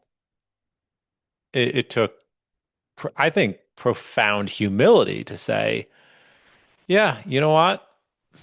For whatever reason, I'm only exciting when the summer's over. I'm only actually sorry. I'm not exciting enough to compete with all the other with the hot summer flings. And it took a sort of humility to finally say, that doesn't mean I'm a bad person. That doesn't mean I'm actually boring. That doesn't mean anything except that to this one other specific person in this world. Yeah. Yeah. And therefore I have to say no. This is insane. Mm-hmm. Yeah. Yeah. To think that a lifetime can be built On this thing. on Yeah. this well, you're the best thing I can do once we're all back to the 9 to 5. That's Yeah. great. You're my September hookup. Yeah. Yeah. Right. And so I think, right, yeah, Edward has that realization. He realizes, right, that Eleanor is a superior person to Lucy. Right. And he does. He grows to love her, though even he himself admits that it's like I convinced myself that what it was okay or that I was safe because I was engaged. I could get to know you without there being this danger here. I mean, so he's under a delusion there. Clearly, right? I want to spend, like I want to spend time with her. I want to be close to her. It's okay though. It's fine, right? Because like I'm engaged, and so nothing will happen. It's fine. It's okay. I can definitely spend time with her. Yeah. He's talking himself into something that really he shouldn't be doing. But nevertheless, he's realizing, right, that Eleanor is superior to Lucy. But he's engaged to Lucy. It's not just the summer fling. It's an actual engagement, which in the 18th century, 19th century, I guess, yeah, 18th century, right, in Sense and Sensibility, right, for him to break the engagement off with her, I mean, that's to put her in a profoundly socially vulnerable position. Now now you are a woman who has been rejected by a man. Well, why is that? And then also, right, marriage is your ticket to financial and social security, and now I'm denying you that. Right? It's huge, right? It's really huge. This is why women have the I'm sure men broke off engagements with women, right, in actuality, but nevertheless, the way that Austin, kind of talks about it, and maybe the kind of the ideal, or that women are the ones, right, who would have the power to say no, right, we're breaking this engagement off. I'm done. But right, for a man to do it, right, is to leave a woman profoundly socially vulnerable. So he's in a tricky position. It's not, again, it's not just the like summer fling where you'd be like, oh look, Lucy, like it was fun. I'm thinking of Greece. We had fun, right, under the docks. No, I right, haven't the seen docks. it. You haven't seen Greece? I haven't seen Greece. Okay. Greece belongs to that category of cultural artifacts that my older sister really wanted to see. And Okay. like, yeah. It Well, belongs to those cultural artifacts that my dad, I think, was like into. And so that's why I saw it. Yep. But anyways, yeah, a like walk to remember. summer. A walk to remember. Oh gosh. My twin brother and I were sent to a viewing of A Walk to Remember in order to be the like de facto, not chaperones, but the de facto vibe killers of my sister and her date. You know what I mean? Oh yeah, nice. Uh-huh. Yeah. I love that. I'm gonna file that one away. Yeah. Yeah. Yeah, my son. Be like, yeah, two, My son. two like, what's John Mulaney's phrase? Like Dorito fingered rat mustache 13-year-olds who, it's like, yeah. Yeah, that will kill romance there, man. That will harsh the vibe. Yeah. Okay. But no, we got to file that one away. The de facto vibe killers. Yeah. Like, you don't need a chaperone. You don't need a chaperone if most of your evening is spent fending off requests for refills on the quote unquote bottomless popcorn at the theater. Yeah. Ooh, yeah, 13-year-old's gonna test the bottomless there. Yeah, Absolutely. exactly. Yeah. Mm-hmm. It's good. It's good. I like that. I know. I should bring that back up with my parents. Be like, I don't know, 13 years old. I feel like I was really working for you. Yeah, maybe. Yeah. Did you get anything out of that room? I mean, a viewing of A Walk to Remember for whatever that's worth. Bottomless popcorn. And To remember. Whew, that is a sappy movie. Mandy Moore. Mm-hmm. Yeah. I okay. remember seeing that one. That's a millennial touchstone right there. That's a millennial. Yeah. No, this is not a millennial touchstone. No. Much older. That's much Gen X, right? maybe boomer. I think even. Mm, I mean, my dad. I don't know if I agree with that. Dad was in Late boomer. Maybe late boomer? late boomer. Yeah. Okay. Yeah, it's not Gen X. Yeah. Okay. But that's the summer fling that then actually turns into something, but they try to treat it like, yeah, as a summer fling. Sure. But right, Edward cannot do that, right? He can't just like, oh, now we're back, senior year, September. Well, we're breaking up, Lucy. Or at least, right, as an honorable man, he can't do that. So he's really stuck and he's trapped. And I'm not As an saying honorable man, an Hayden's sympathy engagement. at all. As an honorable man, engagements are really not something a man can call off in that society at that society. time. Like that's the same thing or something analogous, at least right, happens to Captain Wentworth in Persuasion. He's not even engaged to Louisa Musgrove. Sorry, blinked on her name there for a second. He's not even engaged to her, but he's behaved in a way that suggests that he's interested in her. They're like, so they are actually like from the perspective of society and his own perspective, he's basically honor bound to her. He's So in that society, men had the freedom to make these like courtly approaches, right? To these romantic, they could be romantic protagonists. Yes. But it came at the cost that if you walk through that door, you can't walk back out without consequence. Yeah. So you have both a freedom, but the freedom comes with a weight. Yes. Again, right, for an honorable man. Because right where Wentworth says or thinks, or the narrator says something about like, right, he's honor bound to Louisa, and Edward right has this honored is honor bound to Lucy there. In a modern context, yeah, I think it's hard for us to be like, yeah, why didn't I just tell Lucy, like, I'm sorry, but this is not going to work. I don't want to be together. And then propose to Eleanor. Why the weird secrecy? Why, yeah, why, right? Like, why not just end it? But morally speaking, at least, right? It would actually be wrong for him to do that. Oh, you actually think that in his society, in his time, with the Yeah. promises he's made, Yeah, it would be wrong for him to it do would be that. wrong.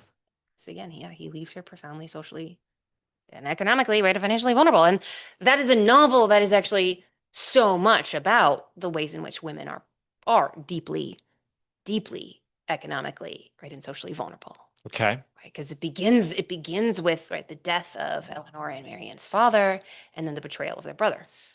Their brother is supposed to take care of them, and there's that horrific, I think one of the worst, most evil, ickiest conversations in Austen's canon, right, between their brother, I can't remember his name at the moment, It's and just his John, wife. right? It's just Yeah, John Dashwood. there we go. Yeah. Yeah, just John. There you go. Yeah, John and his wife. Is she Fanny? Fanny. Yeah, Fanny and John, in which she convinces him that, the promise that you made to your dying father to take care of your sisters. Really equals a gift basket every 3 months. Yeah. I mean, it's awful. It's awful. It's such a dark novel, really. I think it's one of her darkest novels, maybe the darkest. Oh, you I definitely think it's a really dark novel. get a sense of an author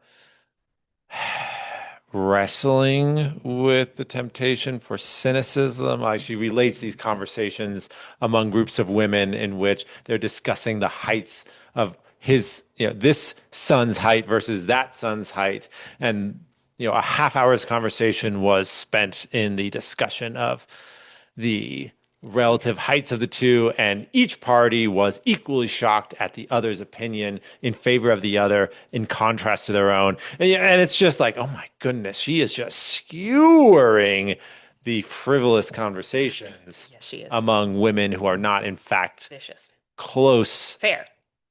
although they are social acquaintances. Yeah, absolutely. Yeah, no, right. Right. There's this profound lack of love and kindness in society, of Sense and Sensibility. Yes. And Lucy's success, right, at the end of the novel, where she gets to marry Robert Ferris, who is the one who now inherits the wealth because Edward has been disinherited.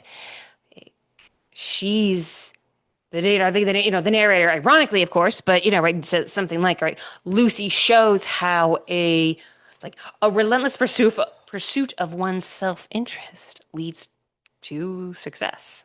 Leads to the achievement of one's self-interest. Of what you want and what you desire. Clearly she's not endorsing Lucy, but she doesn't give us look at bad, evil Lucy. You pursue your self-interest ruthlessly, and then you end up on the streets as a prostitute with tuberculosis. Right. Oh, in fact, actually, then you end up married to a rich guy. And well, that's what happens in this society. So it's right. It's really, really dark that way. So in that sense, it's actually then not super surprising that there is maybe even a darkness or right, like a something far less comedic or bright and sparkling as there is in Pride and Prejudice there at the end of Sense and Sensibility. Right? But yeah, probably Edward too is showing us he's not conventionally romantic at all, because he's not well spoken. It's kind of awkward. Yeah, he's an awkward guy, right? He's shy. He does not have Marianne's taste for the picturesque. That conversation, right, where he's like, actually, what I prefer, I don't actually love gnarled trees and rocks. I love orderly farmhouses and stuff like that. So he's deliberately and maybe Brandon in a sense, right? Like both of them are sort of deliberately anti-romantic because she's trying to push back against the romantic narrative. and the kind of artificiality, blindness, the unrealism too, right, of it all. And so she's giving us these figures who aren't actually all that conventionally romantic. So we respond to them and we're not Right. maybe that Brandon, excited about them. not handsome. Edward's not dashing. Yeah, not at all. But like, I don't know. I mean, most people are not going to marry an incredibly handsome, incredibly dashing, and incredibly wealthy guy. By definition. Yeah. But I mean, most people you look at are like, yeah, you're kind of average looking and yeah, not especially charming. And somehow you end up married. I agree. Cool. Like, right. Who said yes to you? Right. That's the like the romance narrative, right? That sort of kicks in. And you're like, well, yeah, only incredibly attractive people can have really deep, passionate relationships type of a thing. So I think that's part of what's going on with the sort of like, yeah, he's just sort of okay. It's like, well, yeah, he's not meant to be this incredibly romantic, alluring figure. He's meant to be this like good guy who's honorable, has principles, but is also, yeah, bored and yeah, gets engaged to a girl they shouldn't get engaged to, and is not suave and charming. Hmm. So that's I think What do it's you do with this vision of reality? Okay, maybe the novel's a little dark, but I don't think you've yet to say, well, Austen is cynical about the arrangements that people make in their actual lives. Yeah. Yeah, I guess right. If by cynical we mean has no hope for it, right? The possibility of like genuine love, or that has no rejects all ideals as stupid and superficial and like potentially suicidal, then no, I don't think Austen is cynical in that way.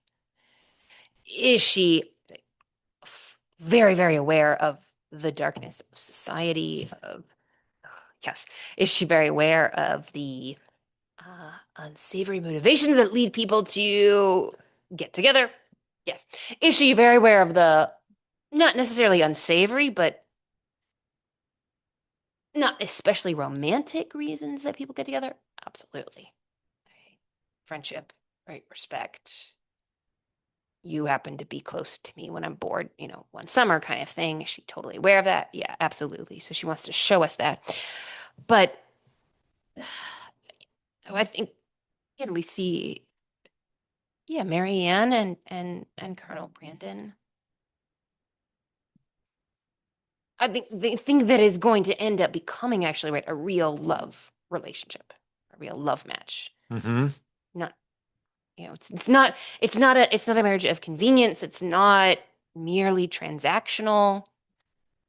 It's not utilitarian. It's not just icky self-interest. And it goes into, genuine love and attachments. So I think there's some hope there. And I mean, Edward and Eleanor are happy. We're told, at least Mrs. Jennings thinks, they're the happiest couple out there, except for that they want more pasturage for their cows. Oh yeah. One of my favorite lines in all of Austen. Okay. Like they were like very happy, except that, yeah, they would like a little more pasturage. But even there, there's such a sense of realism too. So Austen gives us, what is she trying to do? Yeah, she's given us that these people, right, can love each other deeply. It's not going to look like the typical romantic convention, and then maybe didn't even begin with all those typical romantic conventions. And it's certainly not going to endlessly just be romantic conventions. You're going to need to think about, pasturage for your cows. You need to think about money. You're going to think about these very practical things. Like, and I get like that is in fact actually life. I think there's some danger in some romances where it's just all high and lofty and elevated, and right, it's the moment of falling in love, and then you get to the marriage and then it's over. That's it. you know, and like there's a danger of that denying a really essential aspect of reality, which is that you do need, you know, pasturage for your cows. Like you need land and physical provision and you know and economic provision. Those are like things that you actually need there. And so she is really trying to ground this. What I think, you know, I think she does believe in genuine love between human beings. You know, I don't think her cynicism or her sense of the darkness of the world denies the possibility of love. But she thinks that the Mary Ann version of it, at least, right, is not actually really love, right? And it is an ideal, but it's an ideal, it's a suicidal ideal, and it's an unrealistic ideal that actually denies the you know incarnational dimension of what it is to be human. We actually, right, like live in this world, in the material world, as material physical beings. Ah, So we need stuff. we need stuff. Do need stuff. Do we only need stuff? No. Should love of money triumph over love of your own sisters, like it does, right, for, you know, John Dashwood and Fanny Dashwood? Absolutely not. That is, that is a difficult passage, isn't it? In which you see the degradation of weakly held idealism, step by step by step. 3,000 pounds, well, 1,000 pounds, well, maybe a 500 pounds when they marry. Well, no, surely we'll just mean to.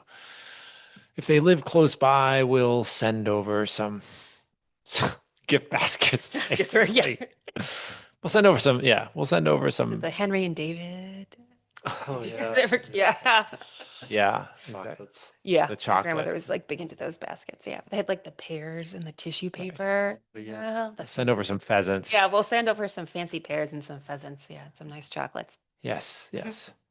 Nice. Yes, and the blindness of John Dashwood to not see what is going on in his own conscience, the way that he's being. Chilling. That is It's chilling. That is a that is good way.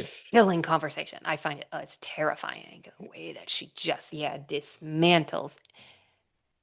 See, how did you put it? Right, his sort of like loosely held idealism. Yeah. Degradation of his loosely held ideas. Yeah, the degradation of his loosely held morals, Uh, right? And kind of virtue, because he does start with some sense of, I ought to care for my sisters. Yes. My father, as he was dying, wanted me to care for my sisters. Like, that's huge. Right. And in the end, nothing. Dismantled. Well, why? Yeah, so easily. And I think there's Why give them money? They're going to be poor. They're going to be moderately poor anyhow. So why give them money? Because that would merely encourage them to spend on things which their state of life does not really allow them to have. Like she's terrifying. Yeah. she's terrifying because she's not throwing a fit. She's not a obvious harpy. She's saying it, one can imagine, fairly cheerfully and reasonably, right? Right. Yeah. You don't get the sense of a conversation in which at the end the husband is, oh my God, listen to this harpy of a wife, right? Yeah. No. Right. It's moral evil not packaged in any kind of like, right, theatrically dramatic overt way. Yeah. It's not like, and then the wings came out. Right. And the smoke and the fire, right? And And the she's- red light. Yeah. Then she's hangs a little deeper. Yeah. Just like think of our son. Think of our son. Son. Yeah, how great a sacrifice it would be. What security would we risk if we gave so great a sum as 3,000 pounds? Ow!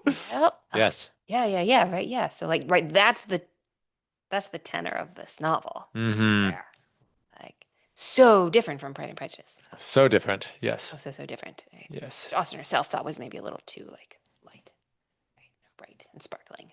Mm-hmm. A little too The flippant or something, right? Or too, yeah, holding the darkness of the world, right? Like a little bit at bay.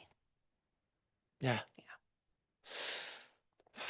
I think it's really good, right? That we have stories with couples who get together who aren't, right, conventionally romantic and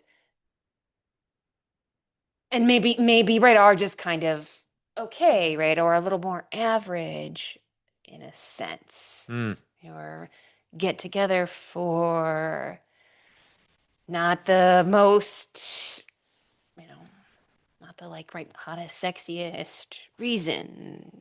It's like, I actually think I can make my peace with that fairly easily. What I struggle with is this sense of, hmm, what do we say when one partner probably outstrips the other in, call it caliber of soul, mm-hmm, mm-hmm. right? Like I do read Eleanor Dashwood as, oh my goodness, that is someone capable of magnanimity, right? The prudence she has at 19, right? The Yeah, judgment, pretty discipline, stunning. and forbearance that she has at 19. And she's going to go with a man who, as my sister, my sister has a great line. Shout out to Elizabeth. She said, yeah, you got to pay attention to whether or not you could trust people with a decision when left to themselves. I was like, Elizabeth, what are you talking about? She's like, just whether or not to put she works for the college. She's like, just whether or not to put 15 people in a 12 passenger van. Can you trust them to make their own, to make a decision unsupervised? And there are people you can't. And I guess Edward Ferrers specifically reminds me of that, of a good man. He's got a certain type of integrity. He certainly has principles. But like, man, would you want him guiding, mentoring somebody? Yeah, and definitely, Whereas Eleanor, you're like, yeah, yeah, she's ready. I would She's trust ready. her counsel. Yeah, she's ready. Yeah. S- But maybe, right, maybe an Edward who has a job, Mm-hmm. because that is such a big theme in the novel, right? Mm-hmm. Is the idleness of the rich.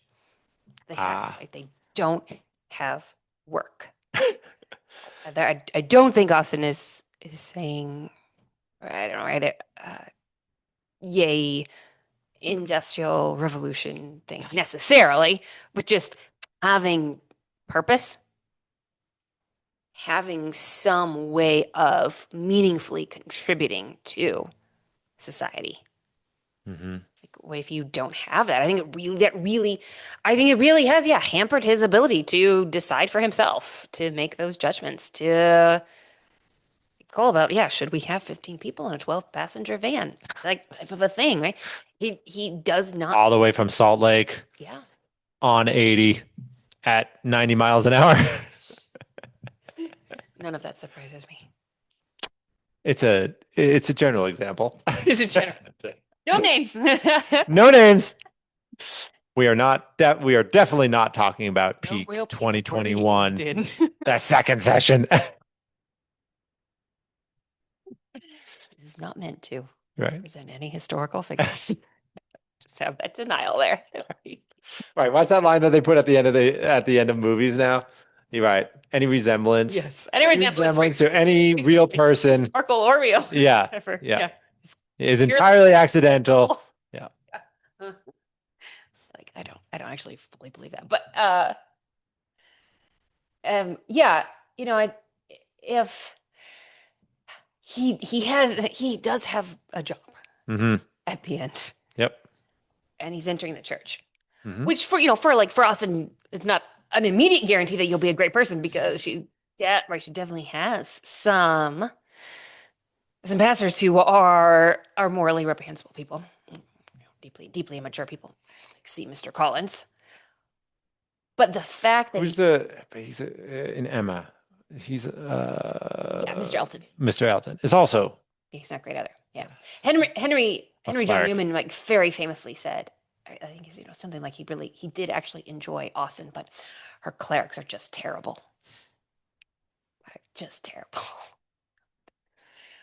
And I don't think she is anti-clerical, but she's profoundly aware of the abuses and the ways in which people don't live up to their ideals. But Edward is in the church now. He has employment.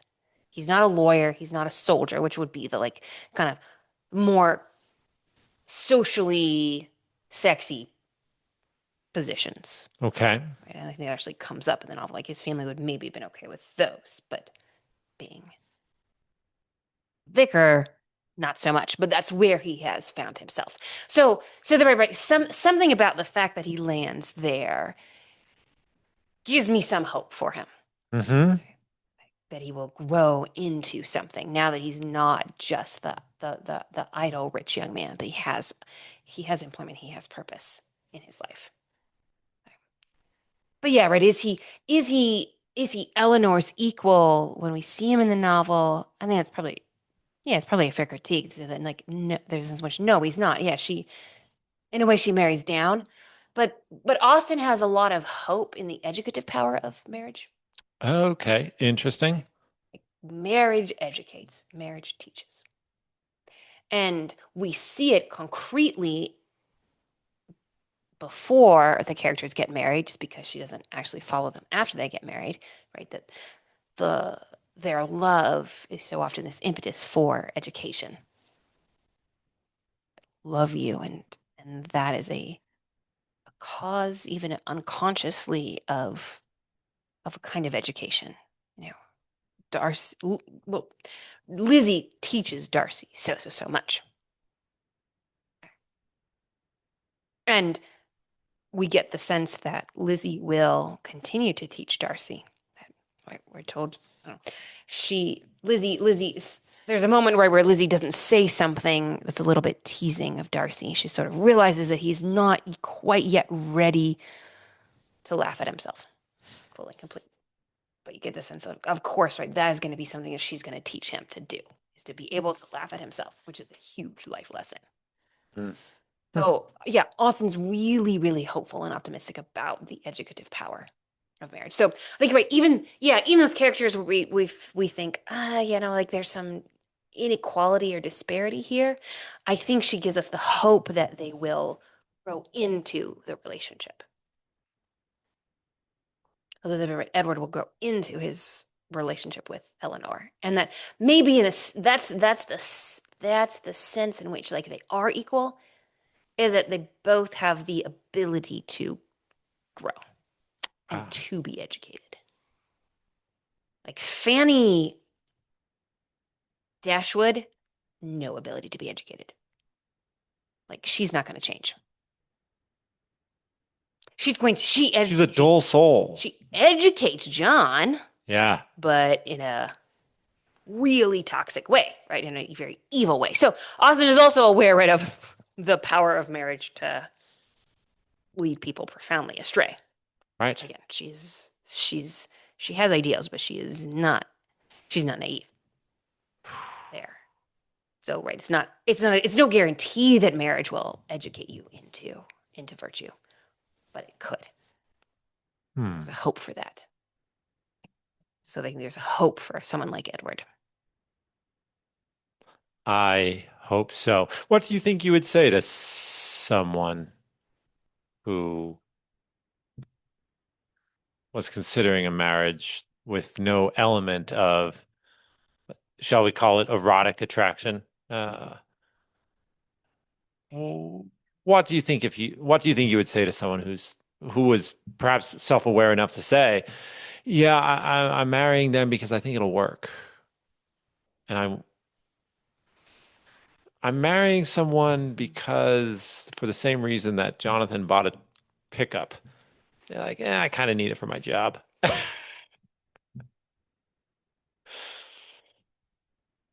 Yeah, I there's probably some distinction there to be made about between like I don't know. I don't know. I actively find this person repulsive. The thought of physical intimacy with them, freaks me out.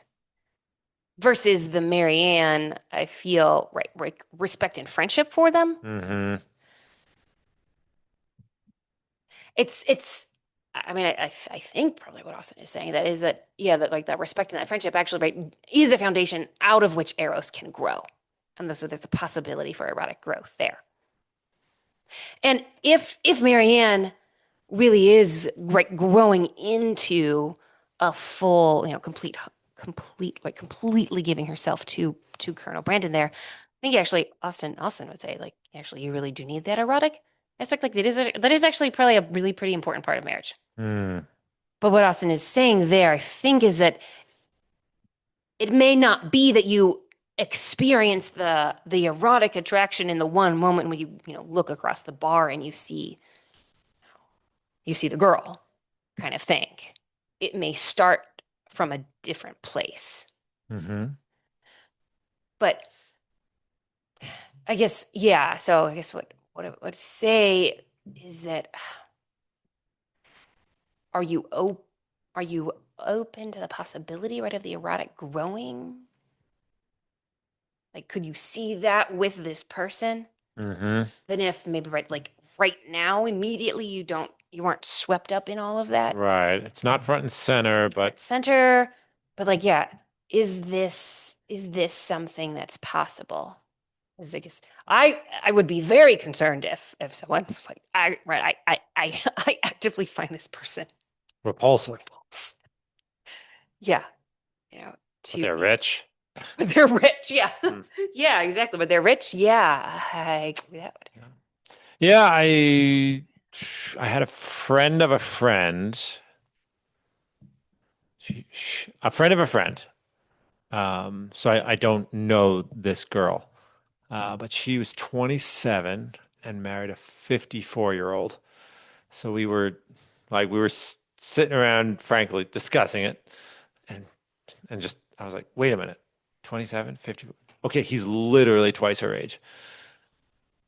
Like what possibilities do we have there? What are her motivations? Why is she doing this?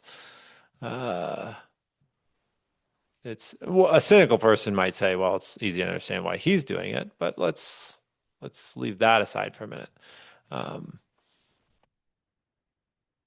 yeah, what do we say when a union of two persons is not an obvious disaster, but neither is it the sort of thing that we might have picked out for, say, a friend or a sibling or a son or daughter, right? I wouldn't have picked this for you, but I suppose it's tolerable. What are we to, how are we to consider such things? Yeah, I guess there's probably a lot of relationships I can think of where I would say that. Mm-hmm. Like, okay, yeah, I would not have picked that person, or I definitely would not have picked that person for myself. Yeah, I'm a little surprised that you picked that person for yourself. Mm-hmm. Maybe that's okay. Mm. Mhm. Yeah, our I so what I'm thinking for now is the couples in persuasion. So Austin loves to do this. She loves to give us different couples, right, who come together for different reasons, right? And she sort of like ranks them in a way, not like explicitly. She's not like, well, these are the best. It's just sort of obvious, right, from the whole story that these are the best. This is the most desirable. So of course, Captain Wentworth and Anne Elliot are the best, the most desirable in persuasion. This is what you want. And it's a marriage of equals. It's a marriage of two people who are capable of growth, two people who are capable of deep, profound, tender love, two people who understand each other, have this ability to talk about, right, deep, meaningful things, are a team, and are fully themselves in this relationship. And then she gives us other couples too. But the one I'm thinking of is actually Louisa Musgrove and Captain Benwick, who I think are going to be fine. Like, they're going to be okay. Are they as desirable as the Anne Wentworth match? Not from Austin's perspective. Say, from my perspective either. But are they going to be okay? Yeah. Like, are they going to be happy? Yeah, they are. They are going to be happy. They're, they love each other. They're going to treat each other well. They actually probably are. She does seem to suggest that maybe like they do sort of like, educate each other or, change and influence each other. They aren't, they don't have the depth that Anne and Wentworth do, but they're gonna be okay. As in, Okay. they don't have the caliber of soul. Yeah. Right. Like, yeah, that Anne and Wentworth have a magnanimity about them. They are great souled. Maybe not exactly in an Aristotelian definition of that, but right, but they have there's a great souledness about them. Yes. I- Yes. There's nothing, right, in terms of virtue, there's nothing really beyond their grasp. Mhm. Mhm. Whereas you might Yeah. look at other people and say, yeah, certain heights of virtue are probably not going to be achieved in their own Gonna get there? lifetime. Yeah, yeah. Uh-huh. And intellectual acumen and yeah, just uh, emotional depth even. But maybe that right, maybe they could come across as like very snobby and you say, okay, but people, you don't have to be intellectually deep and profound to like have a pretty good marriage.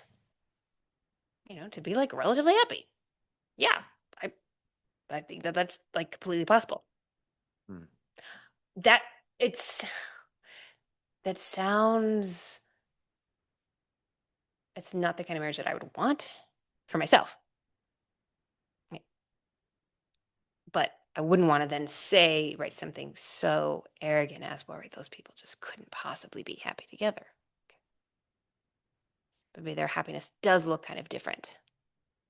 And again, maybe what Austin is talking about in a sense with Wentworth and Anne and some of these like, kind of the sort of the like the best couples is where there is this sort of like Edenic longing of, or even like, we could like get classical, Aristophanic kind of, right, union of like souls coming together, of finding your person. I want to find the person who gets me, who understands me, who I understand, right? And there's a union, a deep and profound union there.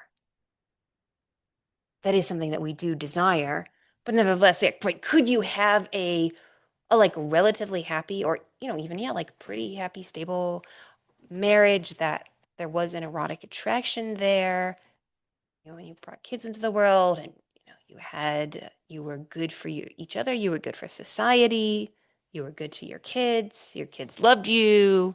I mean, that sounds pretty good. And maybe right, you didn't have the I don't know, and we understood each other, at the like deepest, most profound level. And had this Edenic gazing upon the other, but like we worked really well together. But I guess as they write that working well together, to me, that's more than just a transactional thing too. Okay. I Yeah. don't know. I have a really hard time. Sounds like the Toyota Camry of marriages. Yeah, it's great. It's great. It's great. It's nothing And- to write home about. But like, It's a Toyota Camry. but like maybe really good for kids and really good for society and Okay, so it's really good the for minivan of marriages. Yeah, really. Like I'm a more emotionally secure and financially secure and socially secure in other ways in which one like right is secure. Yeah. But all that to say, I think I probably would be very, very, very reluctant to encourage anybody who is not erotically attracted to the person they're considering marrying. That does to me that does seem like a red flag. I'm not saying that the definition of erotic attraction has to be the I don't know like the Mary Ann definition or the like love at first sight thing, but that you are Right. They get to you I don't know somehow. Yeah, some way, right? Like there's some way in which that person, yeah, right, affects you when you're drawn to them and you want be united to them in some way, like, with I, as I've grown older, this is not simply in my relations with women. I just realize that there are certain people that, men and women, right, that I just enjoy talking to. I enjoy their company. I enjoy their associating with them. I really, I could be around them all day and say, yes, more, please. And then there are people who are not in that category. And you have to be, in my head, really disciplined about that when it comes to if you are considering a lifelong partnership with someone. Like, I think you gotta find one of the people that you can be around them. yeah, yeah, right. But Like, I don't know that everyone considers that. no, no, right. Yeah. And like, right, is every marriage that way? No, right. Again, but like the sort of like the realistic answer is like, yeah, no, that's not how every marriage is. Hmm. But be like what we desire, what would maybe make us happy, the kind of happiness, right, that we ought to be pursuing. I th- with a partner, I think, you know, would involve that, yeah, like the desire to be with the beloved in some way. Hmm. Like the way I talk about it with students, they're like that person that's just kind of shiny. Right? To There's you, like a at the little, very least. they're like, right, there's a little shininess to, right. Yeah, they could be Edward Ferris. Because clearly Edward is shiny to Eleanor. Ah, Right? He is shiny to her. Like, yeah, would he be shiny to me? I don't know. I mean, maybe, right. I wouldn't say right that Aaron is conventionally right, like suave, charming person, and that's okay. It doesn't need to be that right in order for him to be shiny, right to me. So yeah, like the shininess is not necessarily dependent on do they fulfill all the conventions of romance, ah. right? That's what I mean. But like, yeah, are they something about them that like draws you to them? Something that something in you that does say here at last. Hmm. Mm. Yes, here at last is something that will Yes. crown Eden, at least for me. Yeah. Well, yeah, maybe right, acknowledging that I don't know, this person is not the the fulfillment of all my desires, and I'm not the fulfillment of all their desires, and like there are maybe some other considerations here of like this is practically beneficial for us, and you would make a great dad or you would make a great mom, and that's a very like practical consideration that I should like actually think about. Really? I mean, I don't know that I was deeply practical, so it's not an easy thing to do, or I don't know how many like people are actually that way Right? when they fall in love. Yeah. What are your thoughts, Tom? Well, I've been thinking about like what makes people attractive, and I see this a lot with a lot of like I don't know, maybe like late teens, early 20 girls. They're like, I want a gentleman. I want someone who takes care of me. And then you present yous and someone like will present themselves as being that, and they'll be like, I don't really like you. So I think really what people want, they may not actually admit this, but I think people want really fun people that are also very capable. So they Like, want, when you say capable, do you also mean responsible? yeah. Ah, So it's like usually I think people want someone as dashing as Ryan Gosling. They would love that. But they also want Ryan being able to like pay the bills and do all the other things too. Yeah, yeah. And then, but let's say you have someone who can pay all the bills, Daryl. Daryl. Daryl Gosling. I Ryan mean, Gosling's or no, accountant. Yeah. Ryan Gosling's accountant brother. his cousin. Yeah, his cousin. A little bucktooth, but we're gonna let it slide. Because does he forget to file his tax returns on time? No, Daryl doesn't. Daryl is an accountant. Daryl is an Come on, accountant. with that Yeah. name. Yeah. Daryl Gosling. Yeah.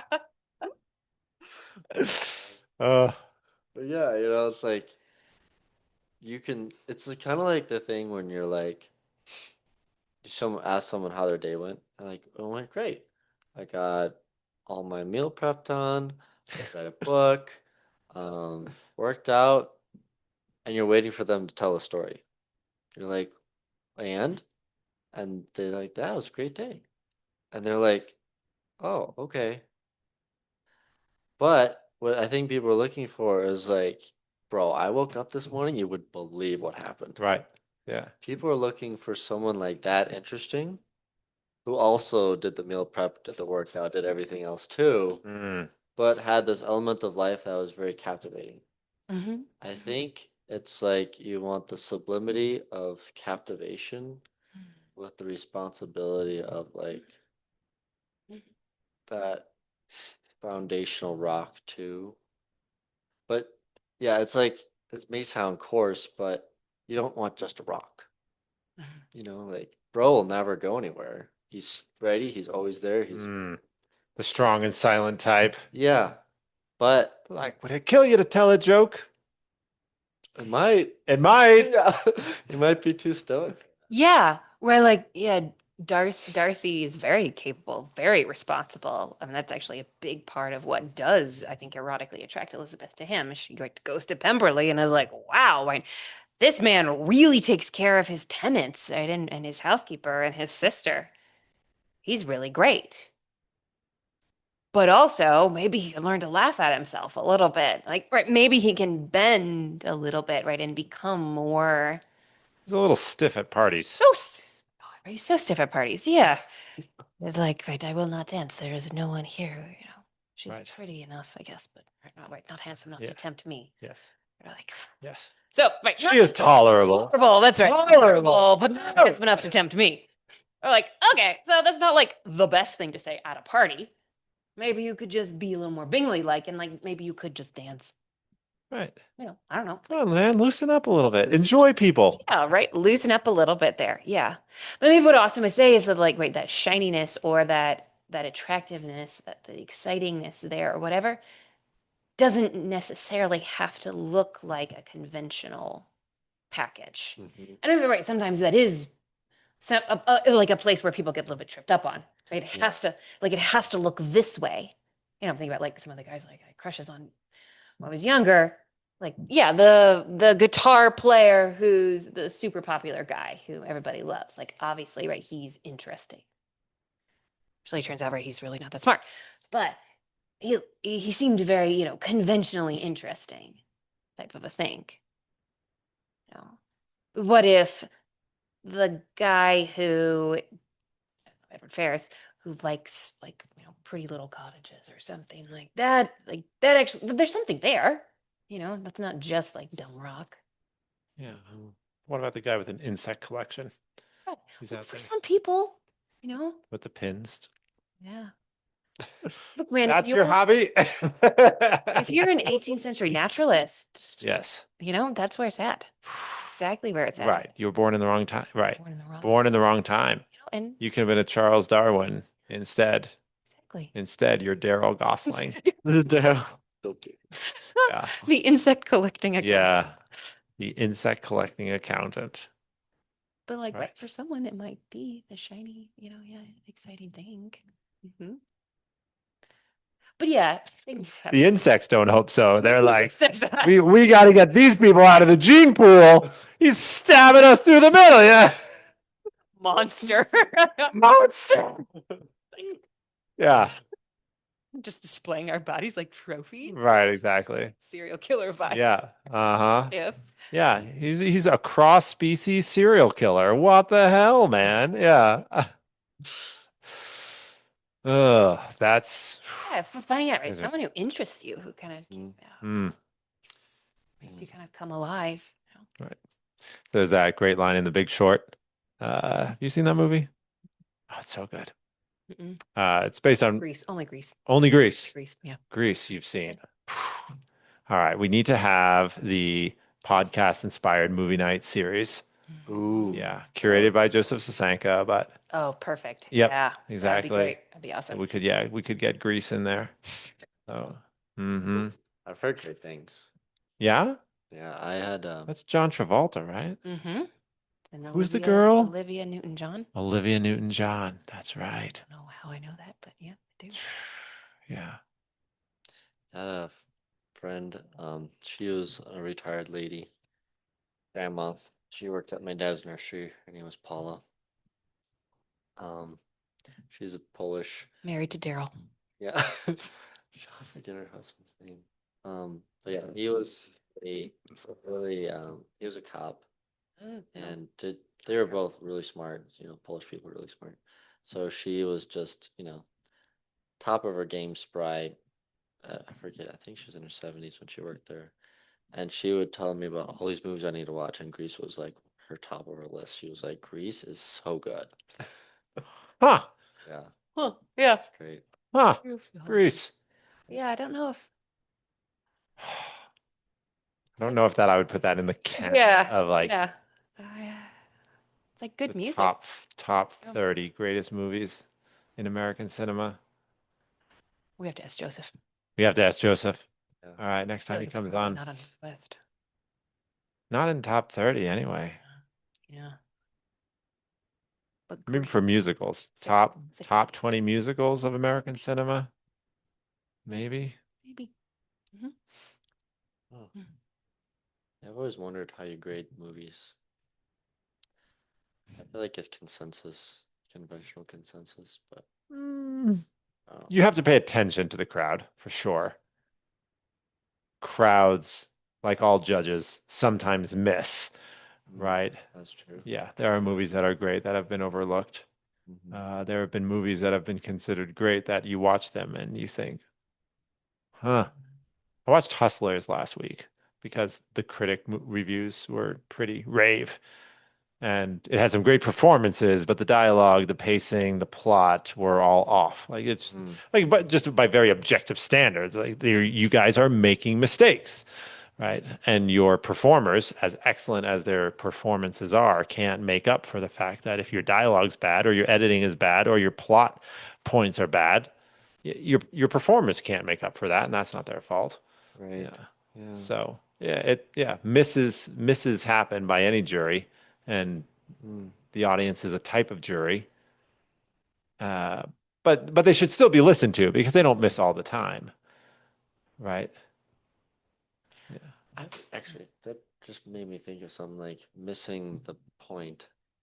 How would you say, at least, I don't know if there's just a same answer for both guys and girls, but how do guys avoid being the Daryl and be the Ryan?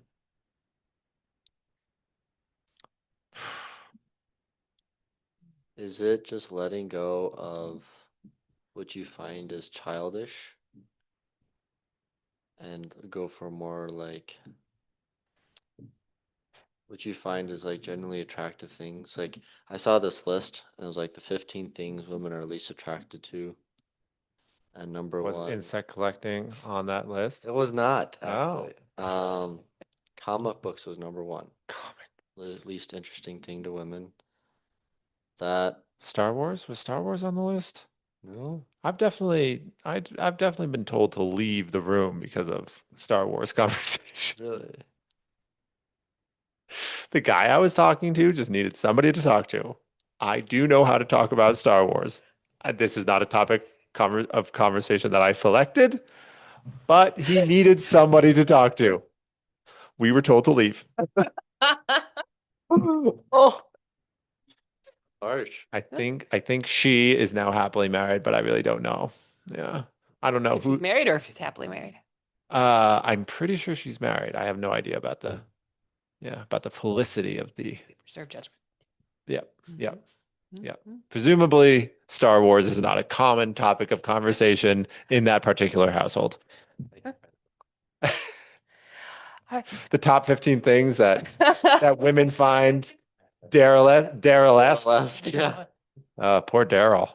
I think it's okay that you and your partner are into different things. Hmm. You know, I mean, I like Star Wars, but in a very casual way. Mm-hmm.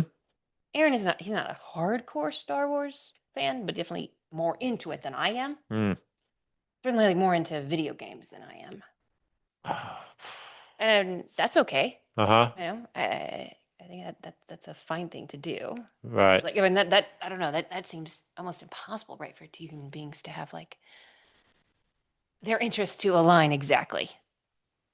I wonder with the comic books thing, I know what if video games are up there too. I if so what what I would suspect there, like what's going on, is some stereotype which may or may not be true, that guys who are super into video games are immature, or like into comic books, I might be right, Yeah. are what, immature, still live in their parents' basement, I don't take care of themselves physically, aren't like capable adults. Hmm. Like there's something like kind of childish, but not in a like lovely, I'm preserving that childish sense of wonder kind of way, but in a like I actually didn't ever really grow up Right. kind of thing. I want to push it one I step wonder. further. I don't know. Comic books typically focus around heroes that are super capable, right? Superheroes. Yeah. I Tell me what you think of this. Here's my theory. A pet theory, perhaps. Best kind. My pet theory is that why comic book enthusiasm is considered unattractive by many females is that they see men who are into comic books as basically displacing their power fantasies into an unreal and artificial world, and Mm. therefore signal a lack of protagonism, power, and potential in the real world. Mhm. And so if you're into comic books, that signals that you are not an agent of your own destiny today. And why would I want to join that? Yeah, like you're right. Yeah, I think that those aren't, that's actually probably pretty connected to my point that like, right, there's a sort of like childish fantasy here that's kind of going on of like, Yeah. yeah, I in this world I can be omnicompetent Hmm. and powerful and whatever, but people who are into that kind of childish fantasy are generally not actually that right in real life, like some of the compensating for that. Hmm. And this may be playing into a lot of stereotypes, right, that aren't true, but I could see that. This the kid who's like super into Lord of the Rings. Like Lord of the Rings, but like super into Lord of the Rings, you think That's just being homeschooled. That's fine. it's like a prerequisite. Right, right. You can't do a Becca math if you haven't read Lord of the Rings at least eight They times. are dependent on each They are other. dependent on each other. Connected. Yes, you can't teach yourself. Not.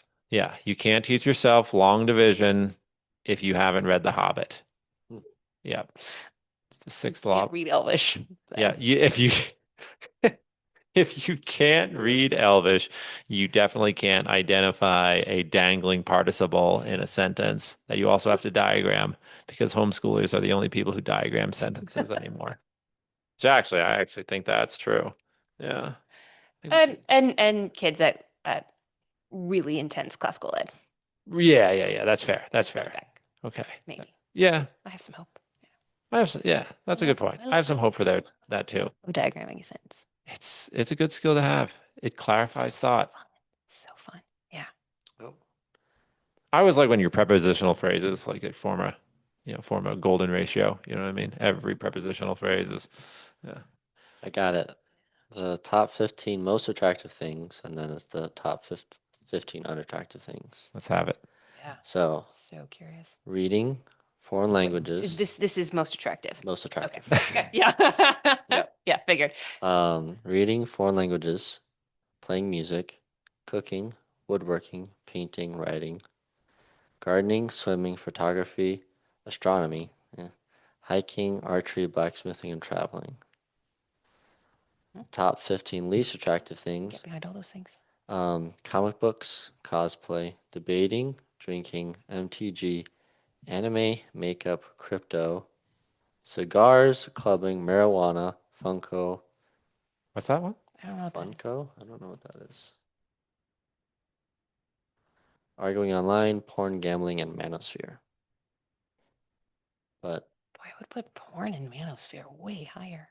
yeah, I don't know if this is meant to be in order, but I What's think it number? is in Sorry, order. what's the number one? Comic books, Yep, and comic then books. cosplay was what? Number four. Number 2. Number two, cosplay. yeah, I would put porn and manosphere way higher. I know. Because actually, those seem to be Porn. the explanation for why those other things are unattractive. Are Be porn like and what it is. manosphere? Sorry. Excuse me. Is manosphere and red pill, are those sort of synonymous? The red pill world and the manosphere world? But isn't the red pill is bigger than just gender stuff, isn't it? Great question. I'm not sure. I used to That's always, my thought, but yeah. I don't know.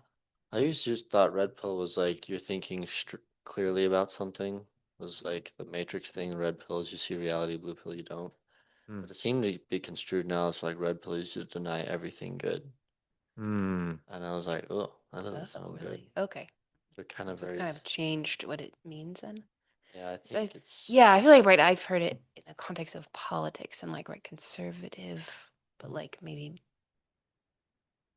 hardcore conservative people talk about it. Interesting. But it is very vague and unsubstantiated. Yeah. Yeah. oh, I only see clips. I see clips on my YouTube feed, but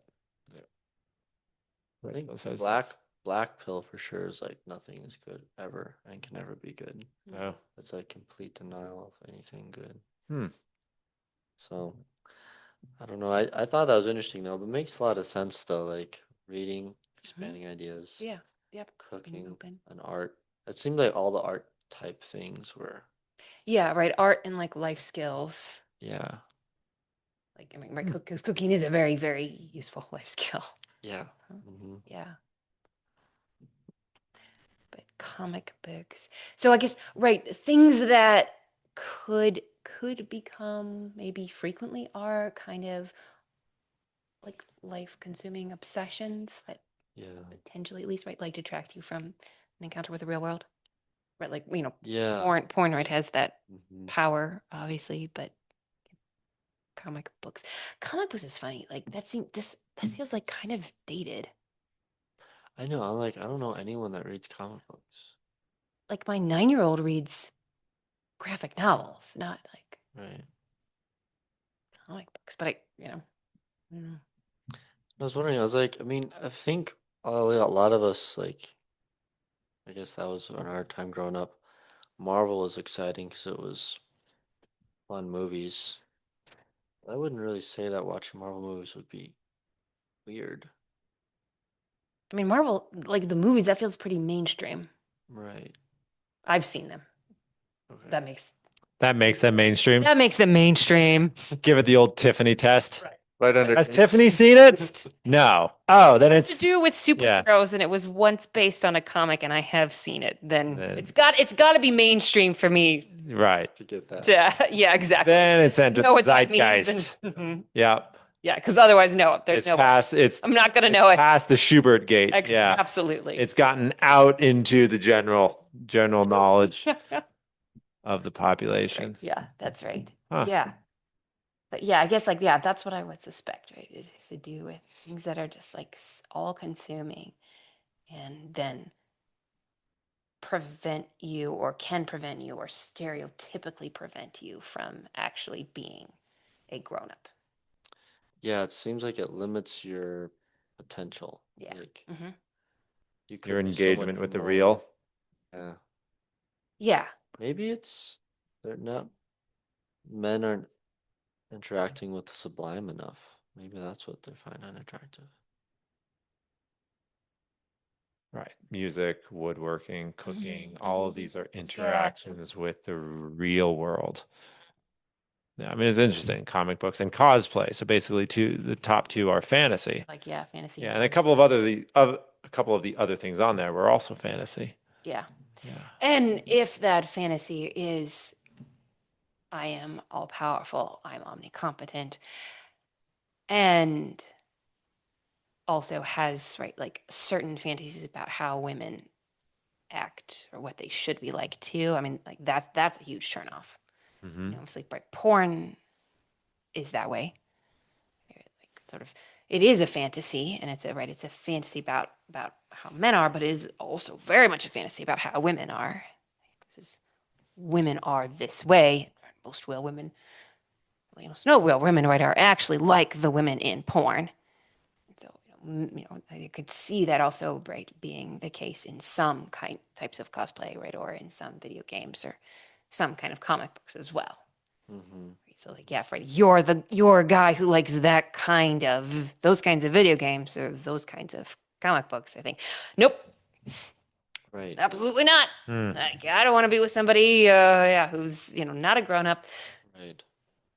indulges in these childish fantasies, and also, yeah, right, is drawn to this world in which women are portrayed in this way. Mm-hmm. Yeah.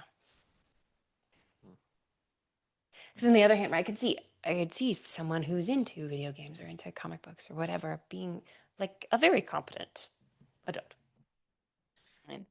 And very, very right, loving and affirming of the dignity of women.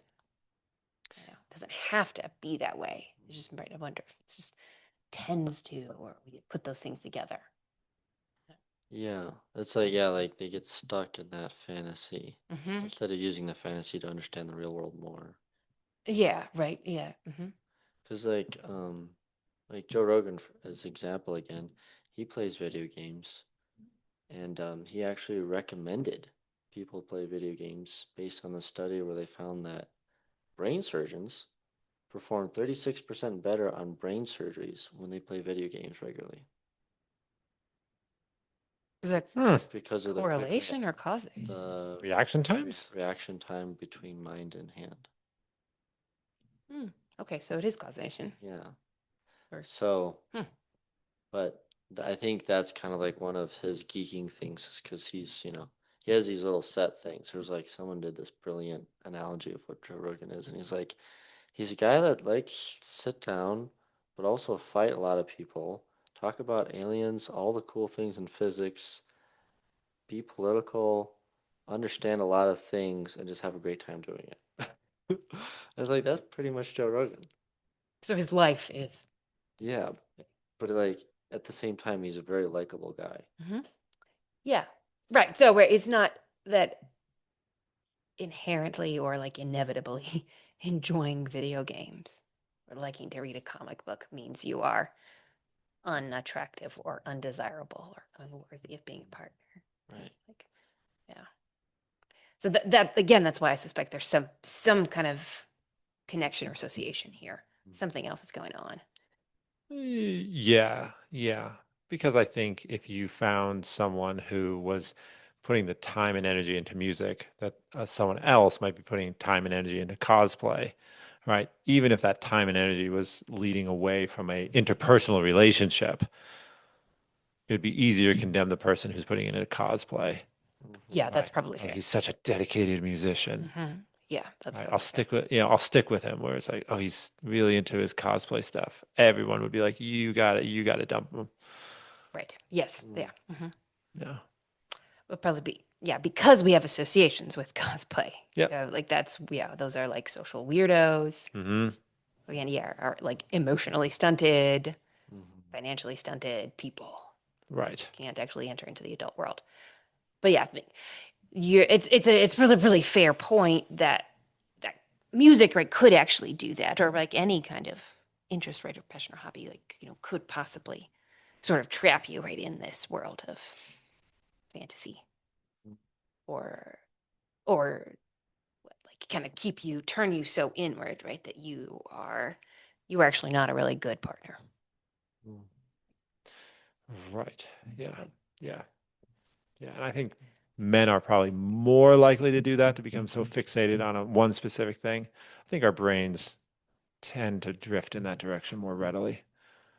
Yeah.